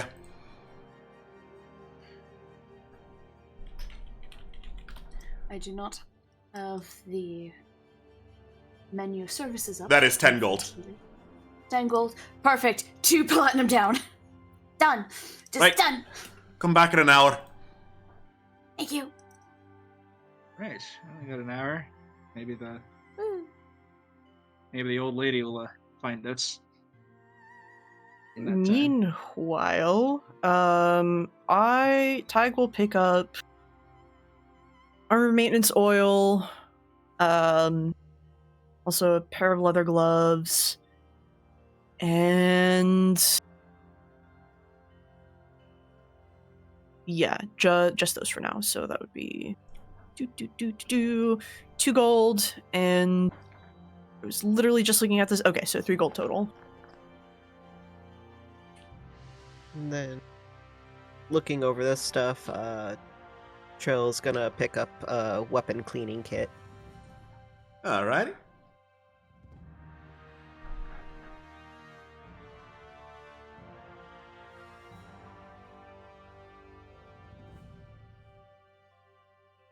Okay. As you all pick up your stuff and head out of Metalworks after shopping, you are tapped from behind. Turn around. There is one of the Sibyls there, hood pulled straight over her head.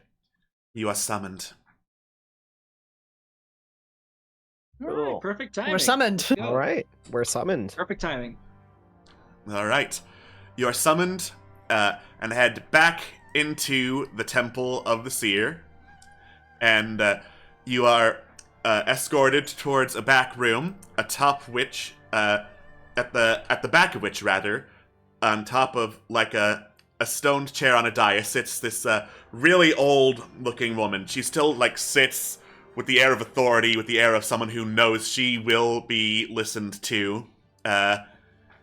But she looks human, but aged well past the natural lifespan of a human. She looks up, her hood is pulled up, her eyes are just pure milky white, but as you look into them again, they just like sparkle with gold and silver, and you can feel like they are seeing through all of the planes. She sits on said throne with a staff in one hand that has an eye, like a jeweled eye, at the top of it that is moving and rotating on its own, like scanning the room, looking over at all of you. And on her other arm of the chair, there is an hourglass. She and the eye staff look at all of you, and she speaks with the croaking voice. You seek knowledge. 1 minute each. Speak. She flips the hourglass. Boom! Slams down her quarterstaff, expecting one of you to start talking. We have Acherite arrows that aren't magical, that have caused one of our own, that have seemed to have forced him to murder someone. He's destroying the arrows enough to prevent this from happening again. And why did it do that? That's what we want to know. That's why we're here. She remains quiet. She looks over at the hourglass as it continues to tick down. Tig like gestures for somebody else to compensate their piece. All they said. What do you guys want to know? Fuck. I want to know the same thing about the Acherite arrows. What type of like possession or whatnot it may have, or if it's a property of the metal itself. Because it's not magical, so I don't know if it's like a possession. She slams the quarterstaff something down. Acherite does. It rings across the room with a thunderous echo as the hourglass runs out of sand. She flips it back over. Another of you, speak.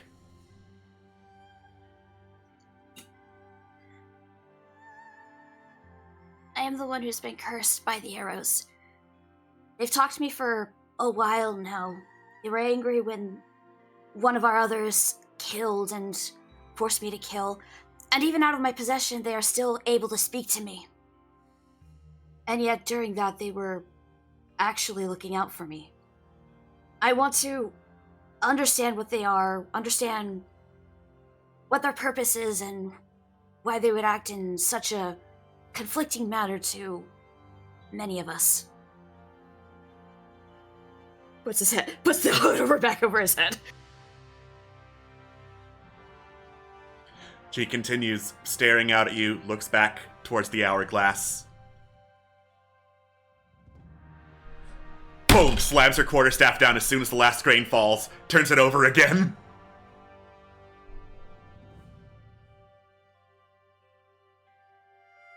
That kind of like hisses to Megan and just, listen, now's the time. We asked about the Acherite. Like, if anybody else has anything else they want to ask. Megan asks how one can stop somebody from how one can stop somebody who's in the midst of their bloodlust from acting upon it. What sort of like what sort of way there is to kind of just prevent them from like pin them down, prevent them from like murdering people.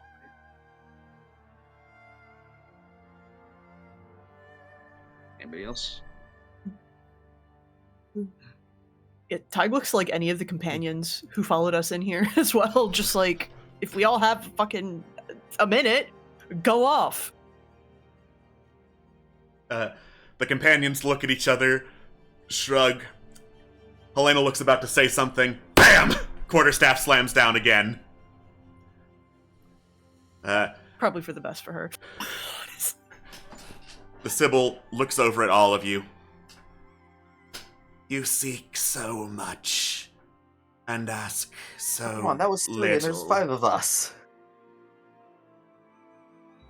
She slams her quarterstaff down again. Good, thank you.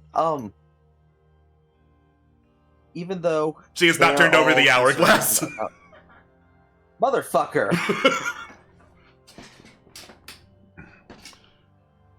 He said each. I was waiting patiently. She just stares at you, making you more and more uncomfortable by the second, before finally turning over the hourglass. Combo dying. Okay, now ask. Now you can ask. Okay, fine. While they have been curious about the problems with the Acherite arrows, I would like to get more information out of you while we have it. What information can you tell us about my friend, the mechanical one, Megan here, about her origins, where she comes from, and what information you can give us about her, because we don't know very much, and I'm sure she would like to know more, but doesn't want to speak up because she'd rather take care of her friend over herself at this moment in time. Megan looks at Nizip. Um, Not like in a judgy way. I know my tone of voice a little bit sounds like that, but you know, she's just like taken aback. Additionally, I do not know much about my own origins, and She stomps down the quarterstaff just as you get there. bitch, I was timing it out too. She turns over the hourglass once more.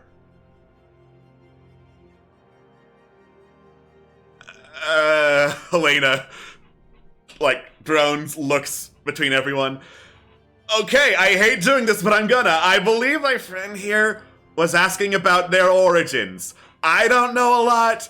They probably want to know a lot. I know where I came from. I don't want to know anything. Just, can you tell them what they want to know before you cut them off? Please and thank you. I'm not sure if we said please and thank you before. I'm not sure if that matters or anything. But so I'm saying it right now. Please and thank you. I'm good, says Helena, backing up. I just Oh god, want... out of character. Nix isn't here to ask about things. No. Yep. No! No! No! No! Fuck no! No! And Queen's Internet is dead. The internet's fucking dead. like to know Internet why has my been evil father to me. came here after leaving me. Once more, the quarterstaff slams down. You seek so much, and ask so little. Bring your purse forward. sorry, out of character. Bring our what forward? Curse. Gestures to Nizip, who show has her the the arrows. book with arrows. Mhm. Arrows. You didn't lock him out again, did you? Nope. Okay. It would have been really embarrassing if you were like, oh, I can't get this open. Oh, it's jammed. Uh-oh. All right. The old woman reaches out a hand, grabs the arrows. Her eyes just roll backwards until they are just this storm of red and black clouds, lightning, splashes of blood and thunder in her eyes. The eye on her staff, the jeweled eye there, also rotates around, looking almost downward and then tilting leftward before widening its pupil, staring out at all of you. Before her eyes roll back, she lets go of the arrows. Cursed are you, and cursed is the land. For thousands of years, it has been this way. Now, his end game approaches. Now, the first king of Sedaria wishes for his throne anew.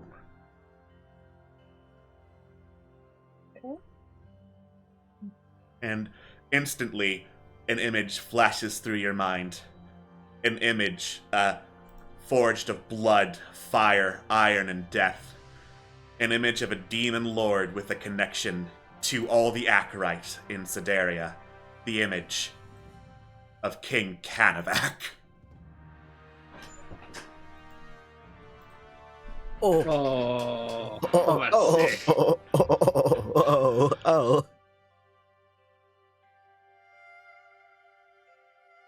Oh, That's a lad. Mm-hmm. He's the reason it is like it is. Yep. It is like it is, because of this guy right here. it just got more complicated than it already was complicated. Yep. To those who come seeking a throne, a kingdom in Sedaria, for this curse to end, this system itself must be brought down at its source. Purification, destruction, both are possible. It need not be through the two who have been thus chained to Acherite. One in body, one in soul.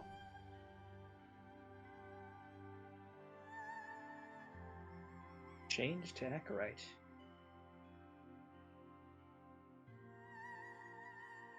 You seek your origin. It lies not in this land, but those who seek it do. Be it the origin of life, or the origin of death.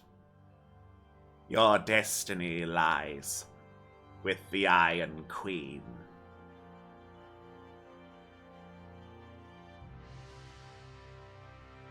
The Iron Queen. Hearing this name again, Megan, the gears turn in her head, both literally and figuratively. That just jumped up in our priority list. You seek your kin. Your blood is here. Your blood was here. Your blood will be here. There is but one dragon alive who would give you the answers you seek, if he but knew what they were.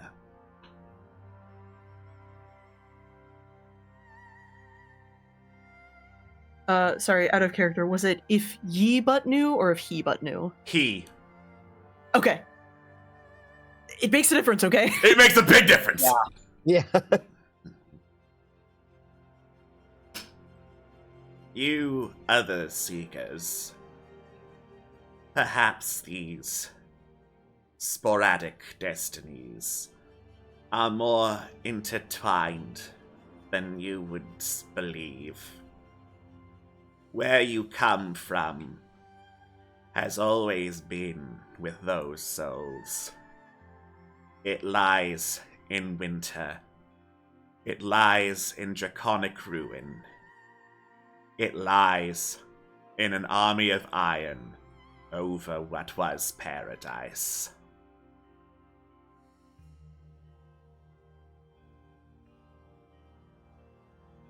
I have spoken.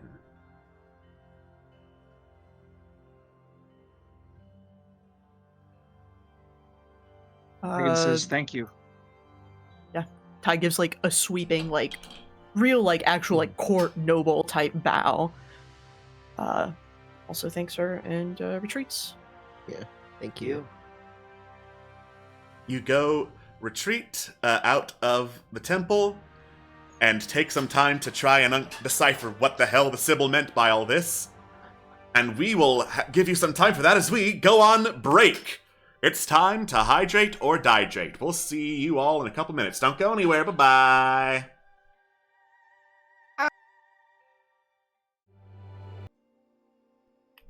Welcome back to Legend of the Wildlands, where we resume our adventures here in Peace Promise, which is a big-ass city full of stuff to do. The possibilities are endless, but one possibility is picking up the bow now that it's fixed. Yay! Yeah, I'll probably go do that. Hey. Yep. Leaving Peace Promise. Oh, hey, you think we forgot something? It's probably not important. No! I mean, I still got paid, so... Alright, let's get that bow. Alright. You head back into West Promise, back up toward the metalworks, and as you get there, the bow is now ready for you. It is stored in like a big old, like, not quite a quiver, because a quiver would hold arrows, but it's like a small tube that holds just the bow in it, with a little padlock on it so no one tries to snatch it up and go woo woo woo woo woo woo. Because that would be really bad. Mm-hmm. Yeah.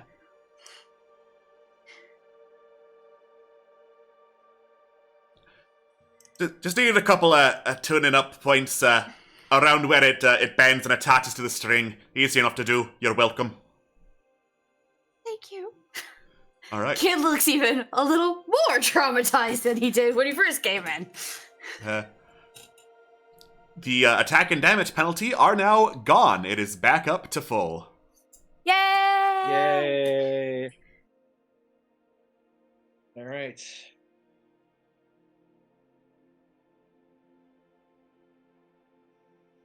Okay. Fellas, we got a whole ass city. An There's so many entire ass options. city. So many Yes. options. Just in the elite marketplace, just in West Promise, we have Top of the Flower, the bakery, the Thirsty Pot, which is the butcher shop, the Violet Blade trade post, which is general goods, the Educated Dress, tailor shop, Waterview, Park plus general gift shop, I guess. The Misty Mask, which I'm not quite sure what that is. Is that That's the Figure that botanist. one out. botanist? never That's right. mind. That's right. That one's not mine. The Defeated Throne Aye. Inn, and the Temple to the Moon Maiden that is carved out of a single hunk of stone. I am going to look for rumors. Absolutely. Yeah, this is the place to do it. Look for fellow adventurers, look for rumors. You're in a big ass city. They'll be here. All right. Investigation, correct? Investigation, yes. All right, here we go. 12. Okay. 13. What's that going to get me? 13, just barely enough to get a rumor from the table.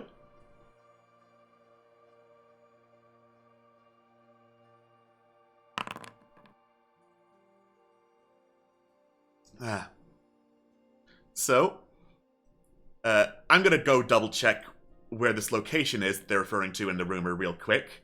But as I do, you can hear people talking about, man, the birds around these parts, I've never seen them get so big. Oh yeah, there's the owls, but then there's the giant eagles? I mean, what's up with those? Oh, giant eagles, those are huge. I believe they are... Oh yeah, they're just north of here. About a day or so, I think, maybe? Either way, big old...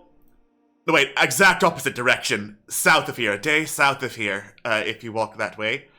But, head that way, and you're going to find out where all those gigantic eagles go to roost. All of them are noble, down to the very heart and soul. And I hear they'll even talk for those of you who are pure heart. Oh, did they talk to you? That's none of your goddamn business, Marjorie. Pure of heart. Okay, so that applies to Megan, Nyx, Trill, Dario. I guess Phelan. Jury's out on weird planar things, but like his heart's in the right place. Yeah. Your heart could be pure evil. No, because then the bow wouldn't work. Yeah. Yeah, So it's like, Yeah. what does their definition of pure heart entail? It could be Yeah. anything. I you could assume always from ask game a mechanic- giant fucking eagle and find Yeah, I assume from a game mechanics perspective, it's probably has to do with your alignment, but you know. Yeah, makes sense. You gotta have, like, negative sin points. Bing bong. You're doing, Christ. you're doing a bad job. You're still sitting at 16 sin points for killing. You're sitting at 16 sin points for killing Zeri. I really need you to be out of here. I only got half those points because it was against my will, but I still get punished. Yeah, if anything, it was me who gets the sin points, and I don't need them. I'm the devil. I'm the devil from the pipeline. Who did the book without sticks? I'd like to check out the Violet Blade trade post, if possible. All right, yeah. You head into the Violet Blade. Inside, there are a lot of, like, posters, parchments, pamphlets on the walls detailing, like, a very long, rich history of not only Peace Promise and the region it's in, but the Violet Blade itself. It spreads across, like, an entire wall. And as you look to where the wall ends over towards the checkouts, there's just, like, there's a guy there reading a book, not even bothering to look up, looking very bored. Well, I'm gonna go do what I do at every type of thrift shop and look in every nook and cranny to find something that's been tucked away for a rainy day. Really ruin someone's day. All right. As I go pull up the Violet Blade's menu, because this one actually does have one. Oh, whoa. Ooh, a menu.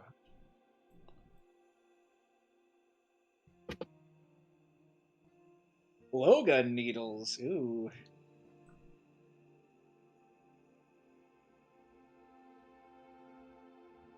tankards, component pouch.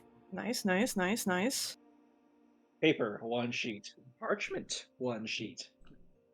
There's So a I difference. know it's not necessarily how it works, but I'm curious, can I make an investigation to look for anything they don't have on offer? Sure, this is going to be a really easy investigation check. A very low DC. And as I say that, you're probably going to get in that one. Oh god. I mean, I hope not, but And then you knock over all the shop stock and you get kicked out of the shop. not much better. There's a sign next to the general menu of stuff reading, don't find what you're looking for? Let us know. We can order it. Asterisk. There will be a charge for us ordering it. 2 asterisks. That shit better not be magical, so help me. And the second asterisk is definitely handwritten on there. Really funny. Okay, so not gonna ask him for that. Got it. Spyglass. there's so many Objects. options. That is an expensive spyglass. Those are hard to craft in medieval times. Yeah, those are like That's cutting true. edge technology, so yeah.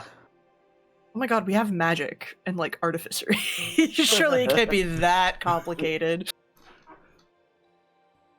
I'm kidding. Make I'm a kidding. robot, but It you is can't make time. it. You can't make a $50. Time to buy a $50 blanket.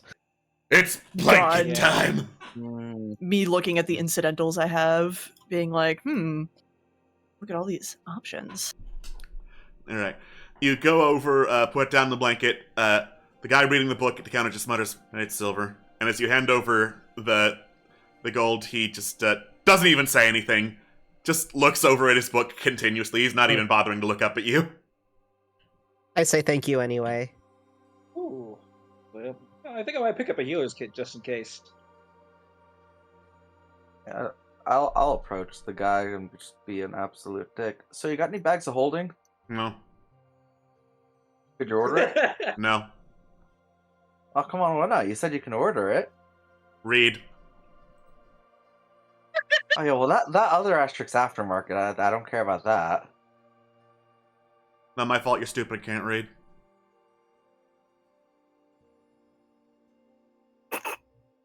Just a choked smirk as Tig like approaches the counter. They've got quite a few things. Tig is going to pick up a signal whistle. Yeah, copper. Also, yep. Also some silk rope. 15 gold. Mm-hmm.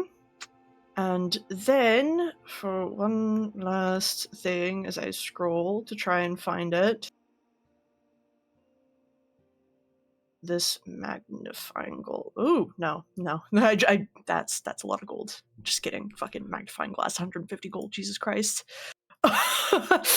Almost impulse bought it. We're gonna pause on Almost. that. That shit expensive. Almost. It do be expensive. What are iron spikes good for? Just Iron general spiking things down, or spiking things down. I think one of the things that the player's handbook says is like you nail those down in a cliff face and use those as like climbing material. Okay.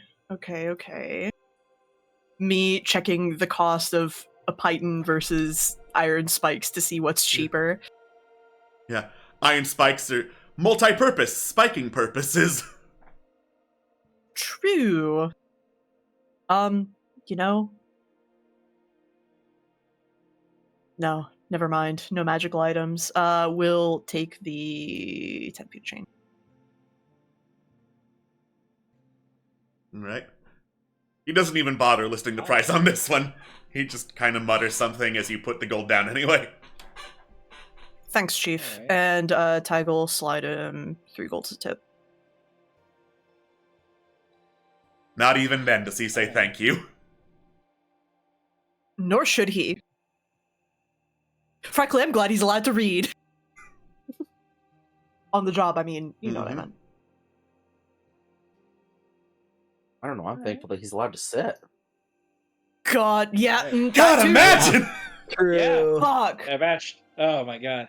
Aldi's is the superior grocery store for many reasons. Mhm. Alright. The healer's kit should allow me to. We should save up my lay on hands is.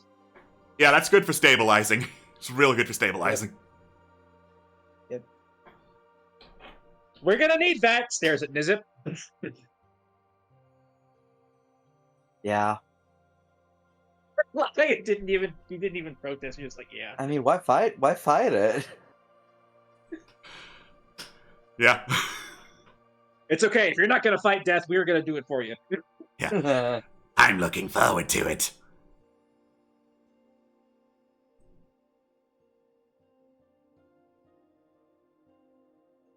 All right. That is great. General store shopped at. Is it time for more shopping, perhaps? Yes. I think Botanical. Trillium deserves a treat. Yeah. Botanical. I think More Trill gets so to good look at some patient. plants More as a- shopping! Trill has been a good and patient boy. He deserves to look at plants as a treat. Exactly. All right.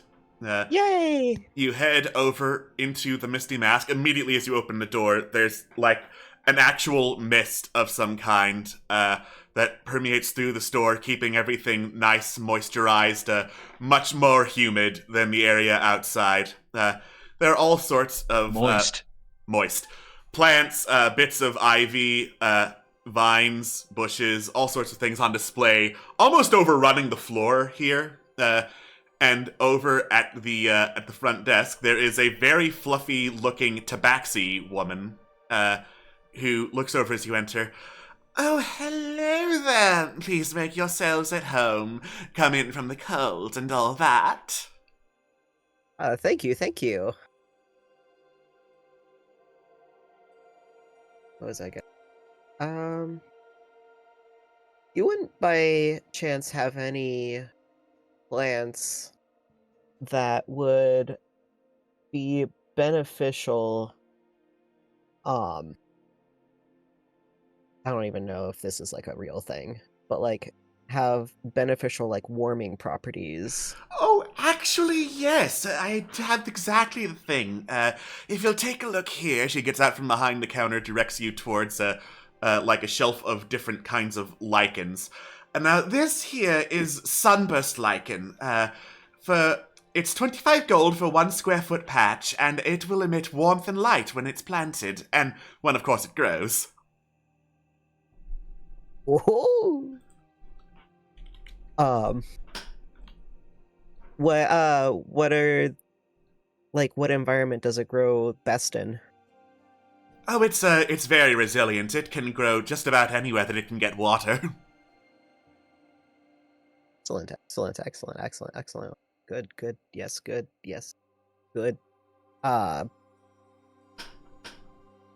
Definitely interested in that. You said 25? 25 per square foot.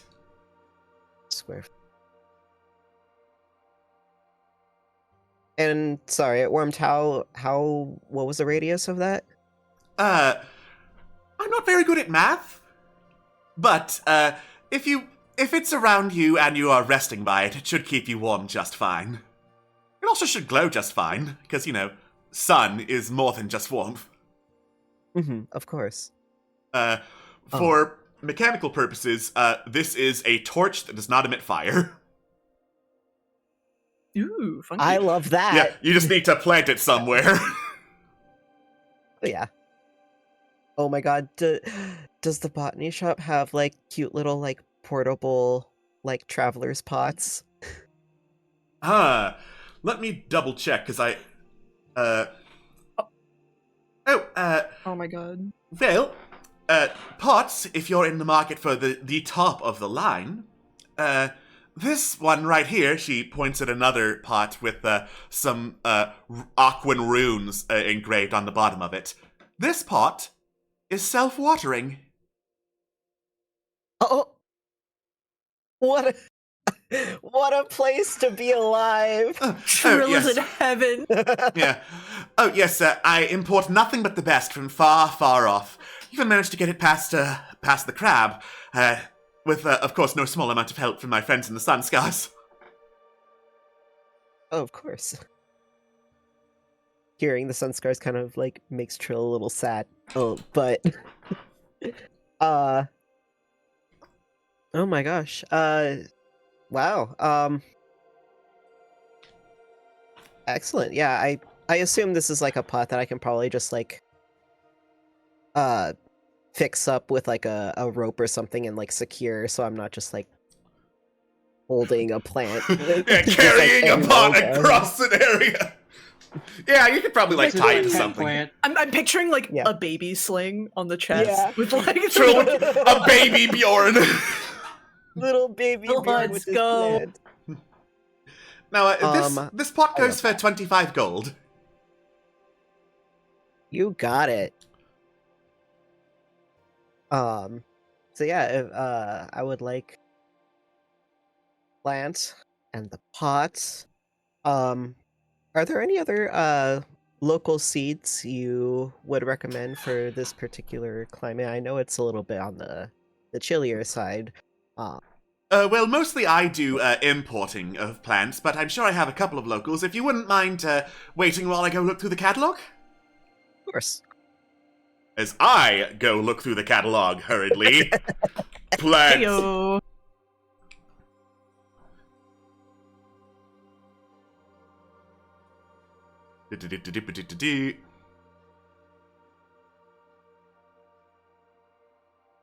Where is Arctic? I need Arctic. Well, since you appear to be a fairly high spender, I do have a very, very rare specimen that does grow fairly well in Arctic environments. Those would be angel flower seeds, and she pulls out a pot with a tiny white and yellow flower surrounded by like a couple of rocks and stones decorating the pot. Oh.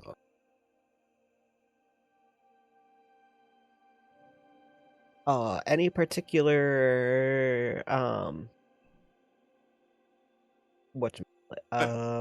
like properties? Yes, though I'm not sure they'd be of particular use for you specifically, because the dew from enough of them, again, that is 3 units of plant plus 1 unit of any other plant. Yes, the dew from this one can be used to craft potions of flying. Oh. Neat. Yeah. Other Arctic flowers, that would be the white poppy. She points over towards a beautiful white poppy flower that is growing like 4 feet tall. It's a big flower with 5 petals and a little star shape.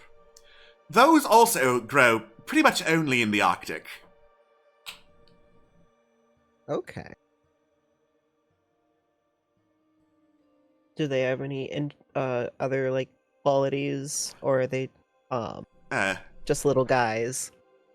They also can be used to craft potions. I believe those are growth potions? Huh.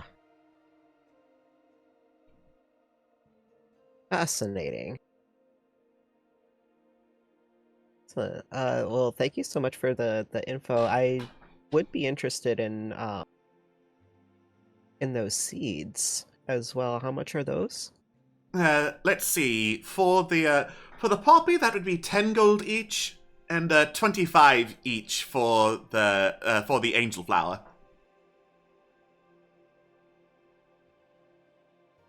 Okay, so like 35 total? Yes. Yeah, I'll take one of each. All right. You have acquired seed. Seeds.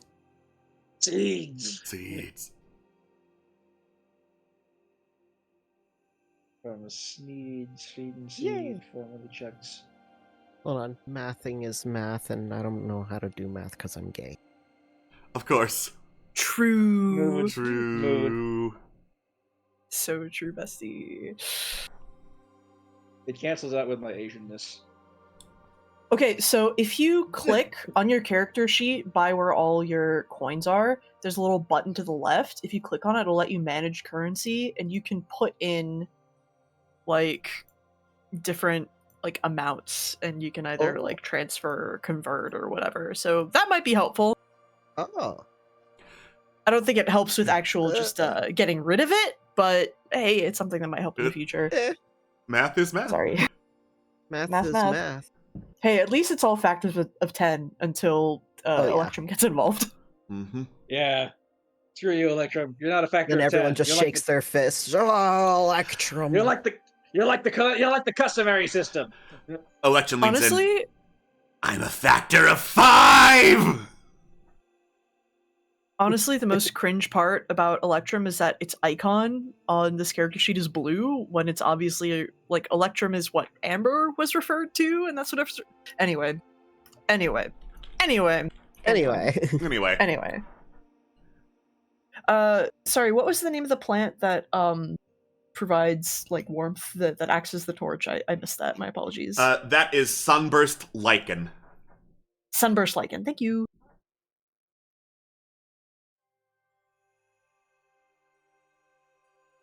Brew it into a tea. Does your belly start glowing? It might. Oh, what? There's only one way to find out. Let's go! Eat the lichen! Eat the lichen! Eat the lichen! I mean, if you grow some, you could always harvest more, right? Like, come on. Yeah. I was just like gripping. He was like, no.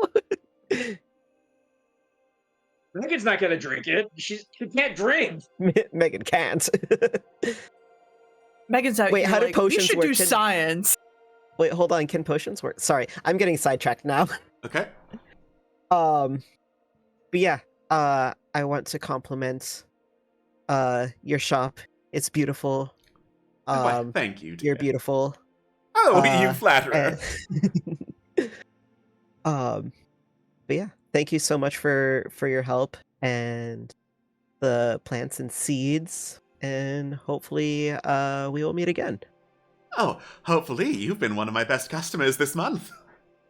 Ooh. Well, thank Right. you. Farewell. You head out of the botanists.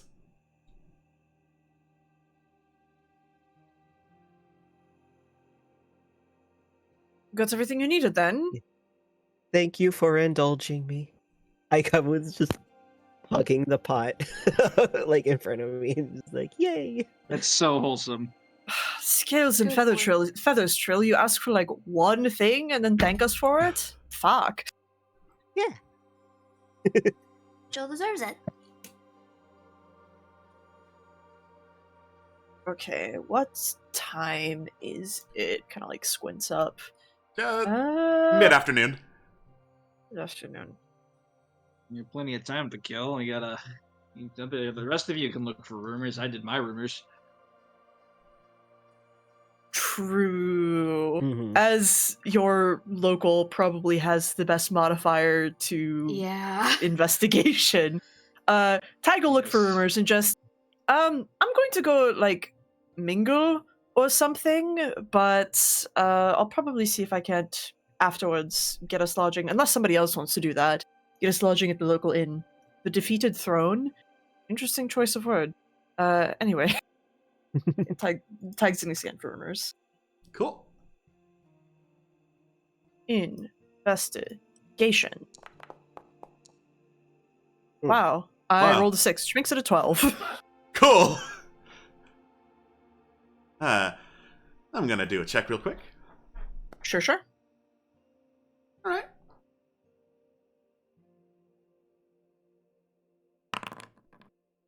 That is the exact same rumor you just got. I'm rolling again. Damn, people are really fascinated with these birds, huh? Mm-hmm. Yeah. People are very fascinated with these birds, but once you get away from talk about the birds, you see some kids in the street who are going over books, and one of them is tutoring the other. All right, and ninth is King at Chaucy, who he left, right? Yes, he came to Sedaria with a purpose, and when it could not be fulfilled, he left. God, if he was still here, do you think he'd still be the king, maybe?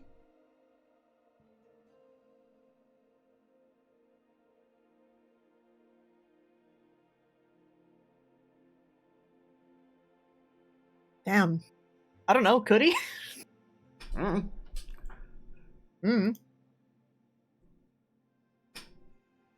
Okay, I do have it's Sahi listed in my big old rulers of Sedaria in Yep. alphabetical chronological order.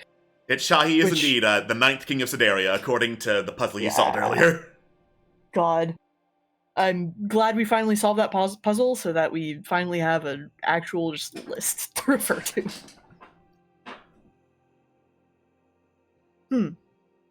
Interesting, though. I'm looking for something.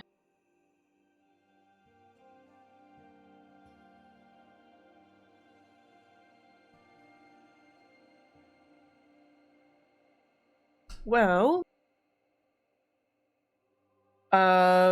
Otherwise, I guess the other thing Tig is going to do is to just get us lodging at the, inn. Alrighty. So, Defeated Throne.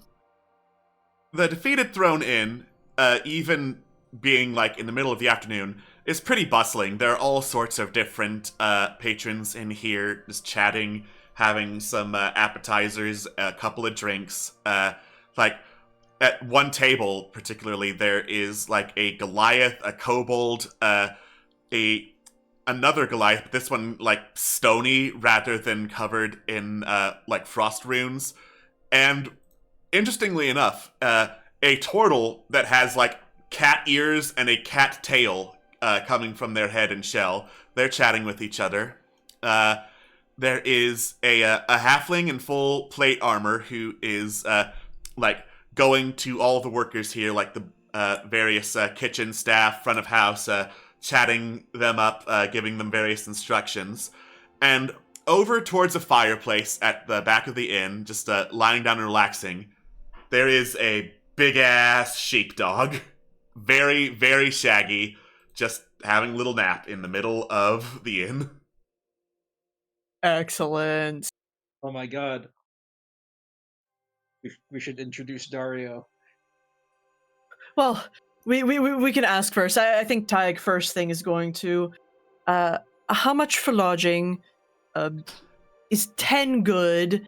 And also, is your dog friendly?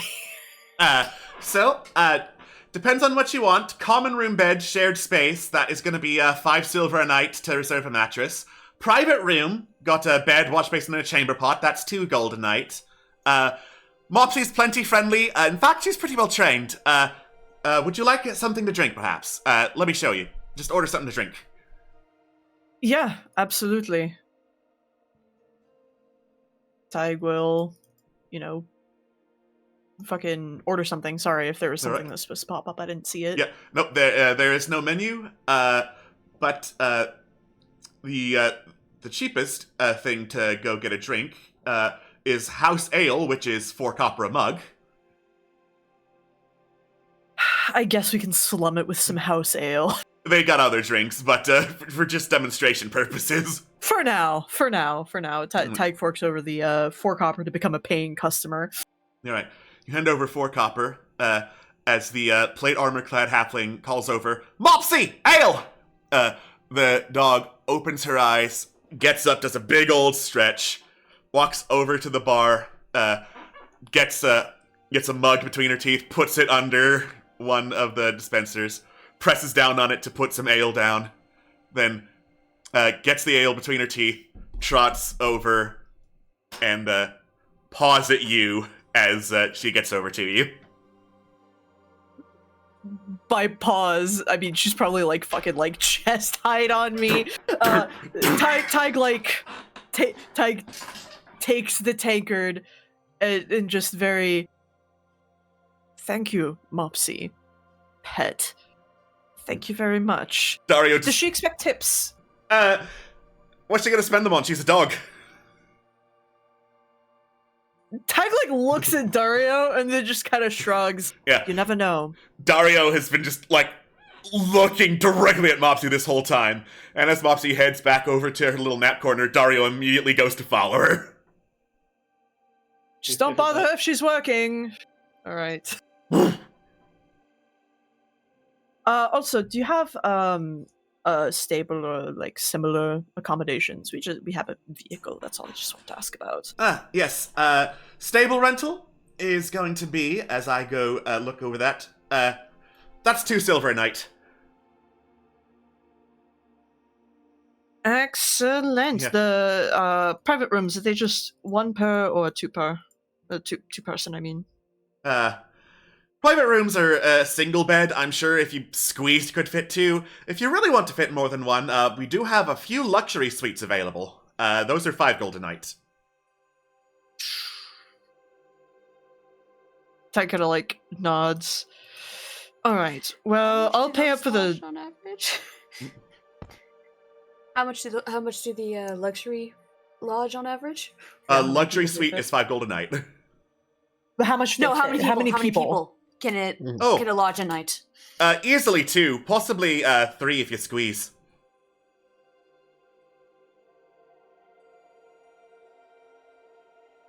Well, if you all want to figure that out, I believe, yeah, I'll pay up stable rental for 5 days, I think, just to be safe. So that would be 10 silver. So we're good on stable, just in case. Okay. But in terms of like actually paying up for a room, I figure we can do so more individually or however else, or more on the basis of it would just be nice to have somewhere to keep our stuff plus Torque, who is not stuff but adjacent, Yeah. in safety. Yes, Torque needs to. Torque can be summoned Yeah. and dismissed at any time.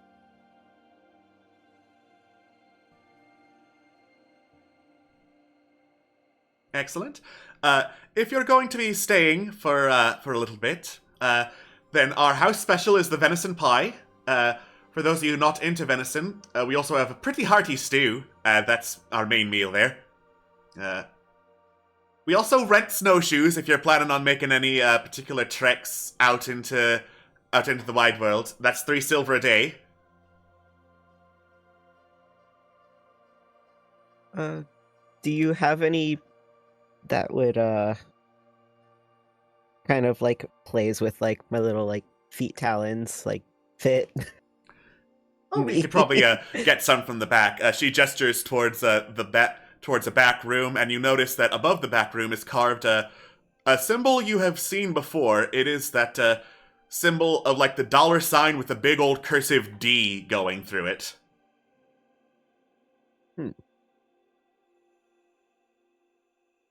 Oh yeah, I remember that. I don't remember why.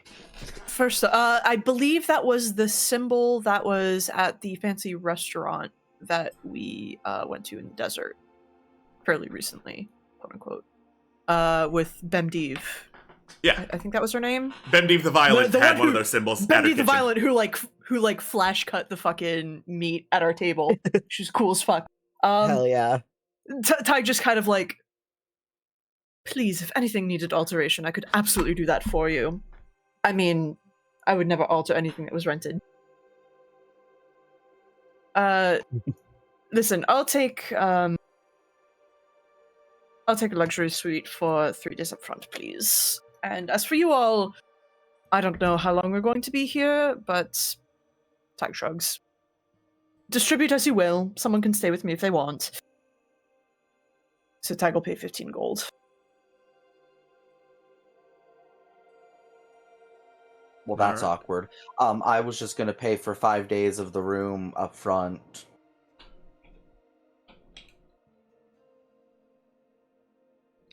Y'all tripping over yourselves to pay for the lodgings.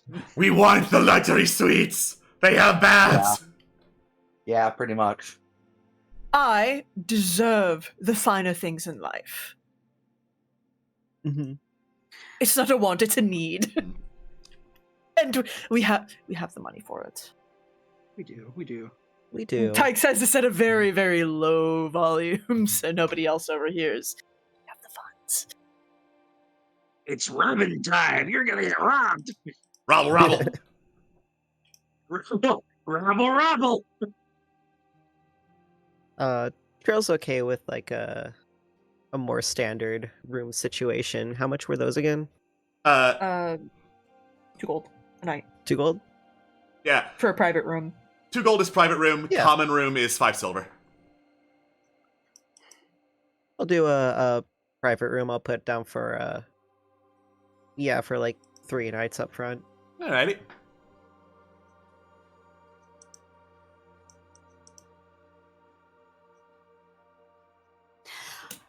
Yeah, I'll also do a private room for 3 nights up front.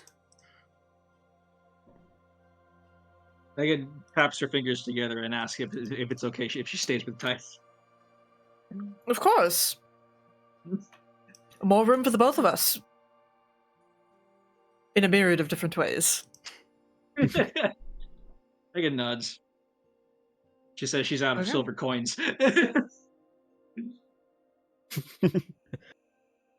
Say, actually, quick question, talking to the proprietor as we're Yeah. going through our different things. What does that mean? That symbol sort of the back room. Oh, That over there, that is a symbol of quality to those in a particular insider club. Couldn't help but notice on this one, she points over towards Nizip, that is a merchant ring, yes? Yes, it is. Well, in that case, you might be able to ask a particular person there about it. She'd definitely be able to, get you into that insider club. Ooh.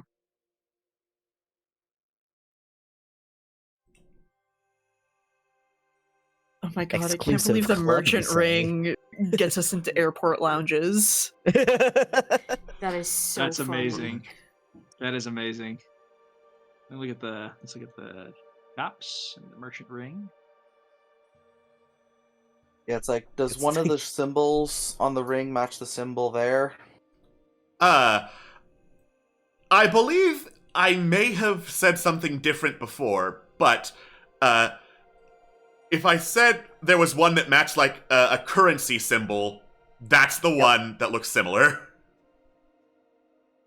I wrote that down at one point. I believe that is one of the only two you have not opened on the merchant ring. Oh. The other is the map one. Incredible.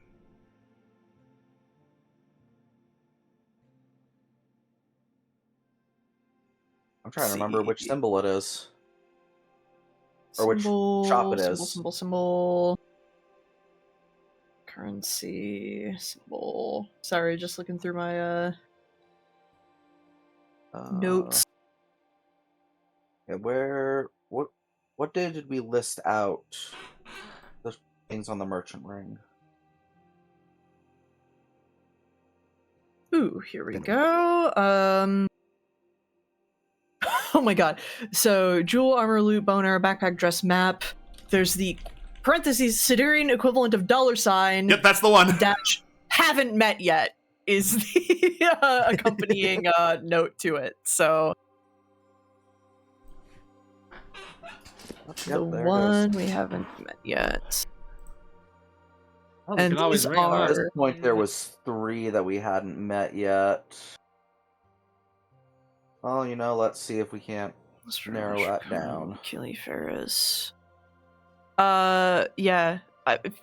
I'm. We just have to dial looking. the symbol, don't we? Yeah. To Solner. bring up. Yeah, that's it. Oh, yeah, if it's just the symbol there, we can just pull that up. Find out who's on the other end. Yeah. Want to do it? Lego. Yeah. We got some time. All right. You step off to the side, attune the merchant ring over to the $sign symbol, and activate it. A holographic projection of a very well-dressed tiefling woman with like a big old like faux fur poofy scarf around her neck looks over. It's like, oh, I see we've got some new people in the ring. Hello, darling. You wouldn't happen to be adventurous, would you? We would. Correct. Oh my goodness, now that is fabulous. Adventurers always come upon, like, the most unique things. I do so love getting my hands on things. You wouldn't happen to have any paintings on you, would you? Think so. That's what I'm aware of. Well, this 10-day, I'm really looking into paintings, art objects, things of the like. I buy these things at a premium. I can afford it, of course, she says, like, flashing a hand in a little noblewoman's pose. But of Come course, across any- yeah, I am, of course, a consumer of the finest things in life, the highest quality of different services and goods all across Sedaria. Weapons, armor, food, the like. And if you, like me, like the finer things in life, then I can get you there.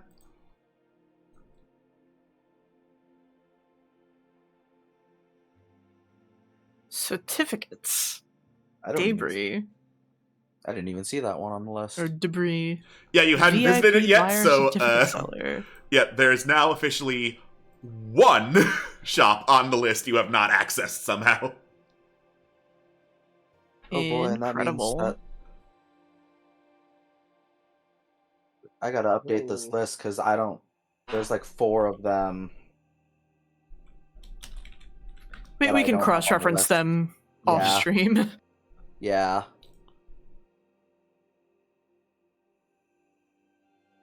Whoa! This certificate acts as an unlimited use standard Deborah certificate. Ooh.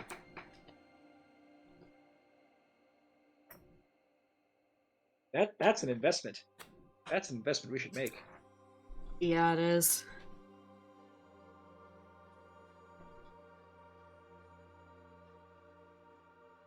Because as our Can- adventure continues, we're gonna need better, high quality stuff. So Discounts on Scrounge up- on yeah. particular item too as well. yeah. I'm looking at the loyalty one because like, oh, in the long run, it'll Yeah. probably be more worth it.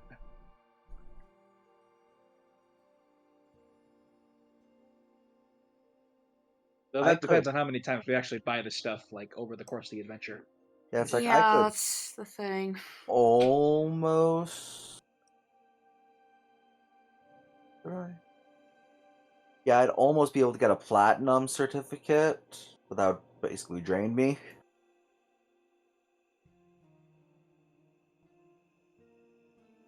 So, like, if we wanted to pool together to buy a loyalty, we probably could, but Well, she's on the merchant ring, so we can do it anytime.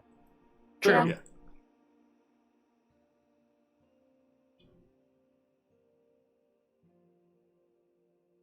I don't have anything that needs to be sold, do I? No art or nothing. Just to be clear, this 10-day I am specifically looking for art objects. Everything else, not interested right now. Although my interests do Understandable. change quite frequently. That's just how style goes. Ah, Keep that in we get mind. lucky.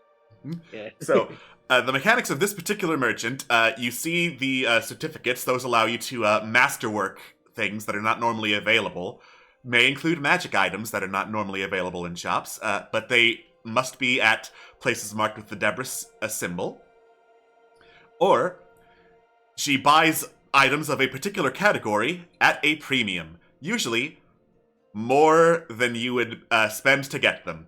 Unless, of course, you are trying to game the marketplace by being like, I will buy this longsword and then resell this longsword, in which case the god of economy will come smite you.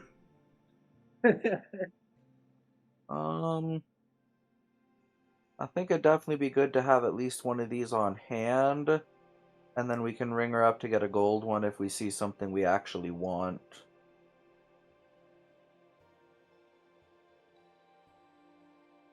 Yeah, and she's on the merchant ring, so we can get it whenever we want. So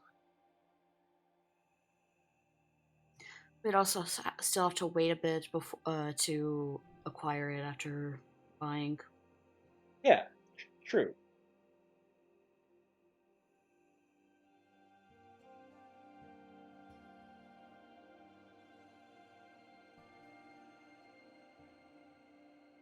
Well, decisions made. I'm waiting to send the money through. Ho ho! Ho ho ho. Okay. All right. Money has been sent through. Thank you so much, darling. I hope you enjoy some premium quality things. I know I do. Little joke, don't worry about it. Well, good. I'm sure we will be working with you again. Oh, I look forward to it.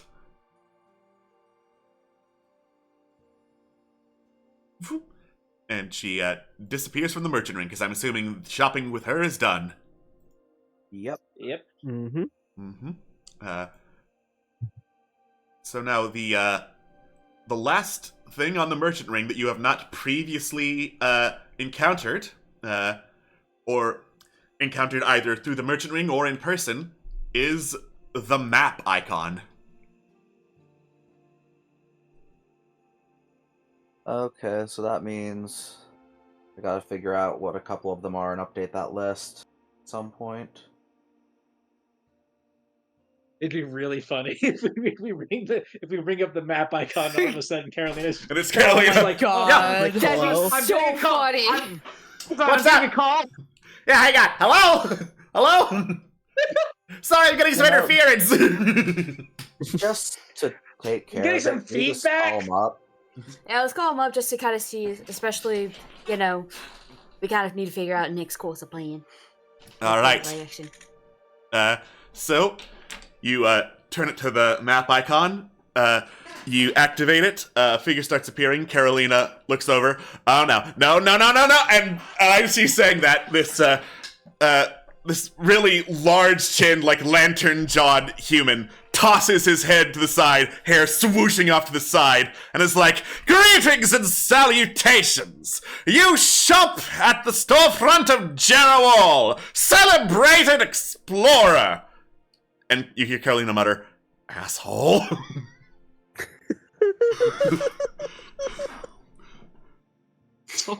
Behold, just a fraction of the wares that I have made for all myself based on my many travels through this land and beyond. Oh, he sells porn. Many travels, he says, waggling his eyebrows. Oh. Hey, what's this? Why, that is an exploration of nymphs. No. Hello? Yeah, I may not know how to use the stagger, but I swear if he was right here in front of me, I would stab him, mutters Carolina. I shoot a message Can I over just- to her. I totally understand already, and I don't even know the guy. There's just connection.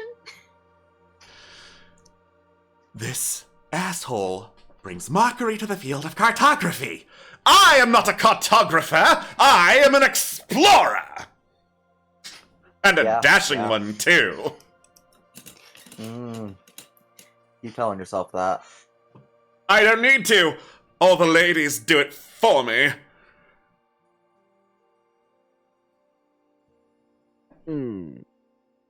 Okay. Swift is surprisingly quiet about the tawdry book. She's T-posing right in front of Nyx. Yeah, don't mind them. They do that sometimes. I assume it's a bad connection. I don't know, Trill. Is this book of flora useful to you? I'm looking at the local flora and the bestiary. Yeah, bestiary would be really nice to have. But Trill's just like really thrown back by this dude's presence. Is like, Oh, yeah. It's okay. Several people are thrown back and overwhelmed by my manly presence. I I'm sure. don't think that's what's doing it. Do all humans have mountain chins? Only the best of our specimen, such as myself.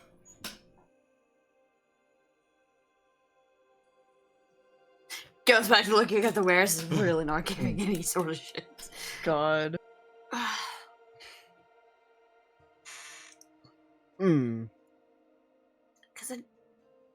carrying a guidebook would be pretty good to have for where we are. Well, see, I'm standing right here, grumbles Carolina.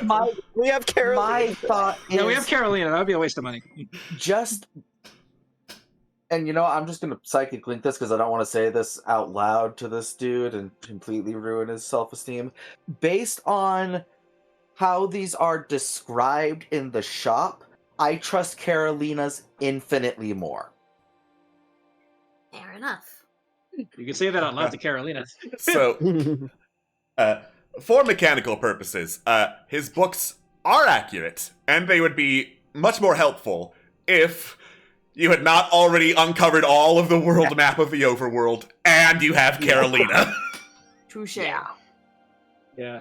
Like, I feel like some of his things, like the bestiary and the fauna book, could be useful Flora if book. we The need bestiary and the information flora- on specific things.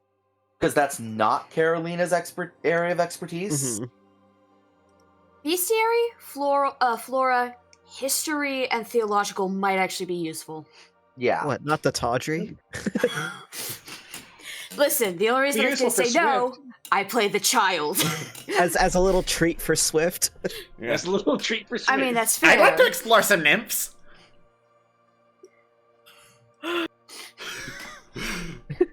All right, sending over the tawdry book. Let's go. Ah, a dragon of culture. Oh my god. Yes. Culture. That's totally why I'm buying this. Uh-huh.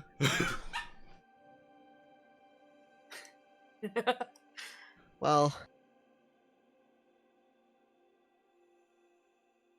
I want them. But You know this what? dude.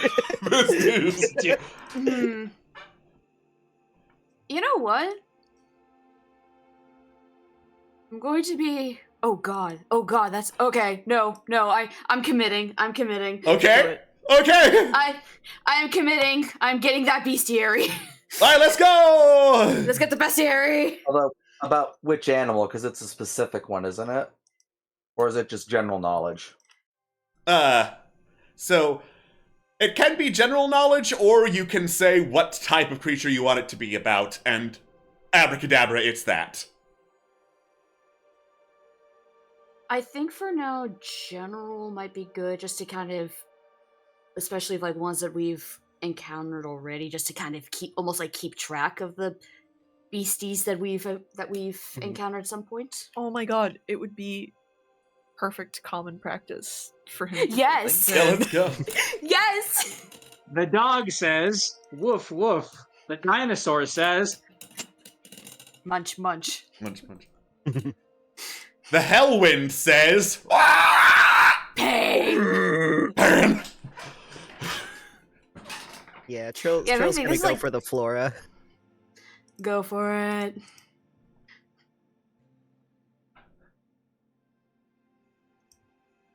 You have found yourself the best books on this subject in Sedaria, because they have been annotated and updated by my own personal experience.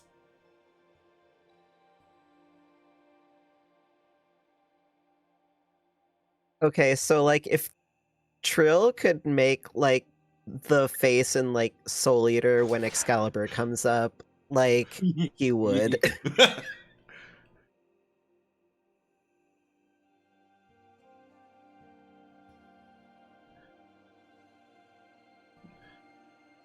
Well, do you have any more desires to buy from me, or just to admire me? We're done. I think good on both fronts.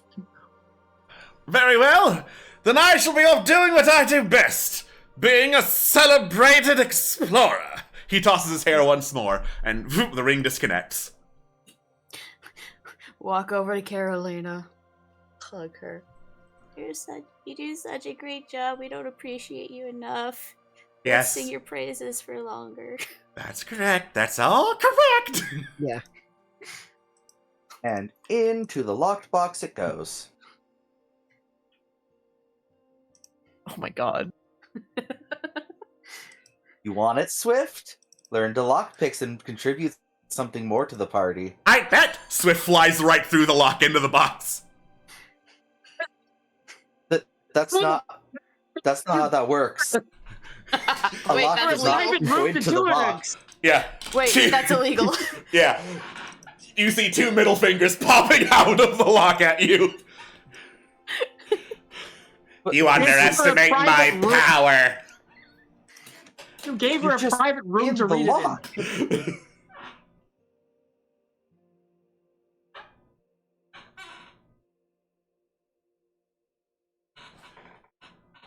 Yes, that is exactly my Yeah. thoughts right now. Wait, that's illegal. illegal. That's illegal.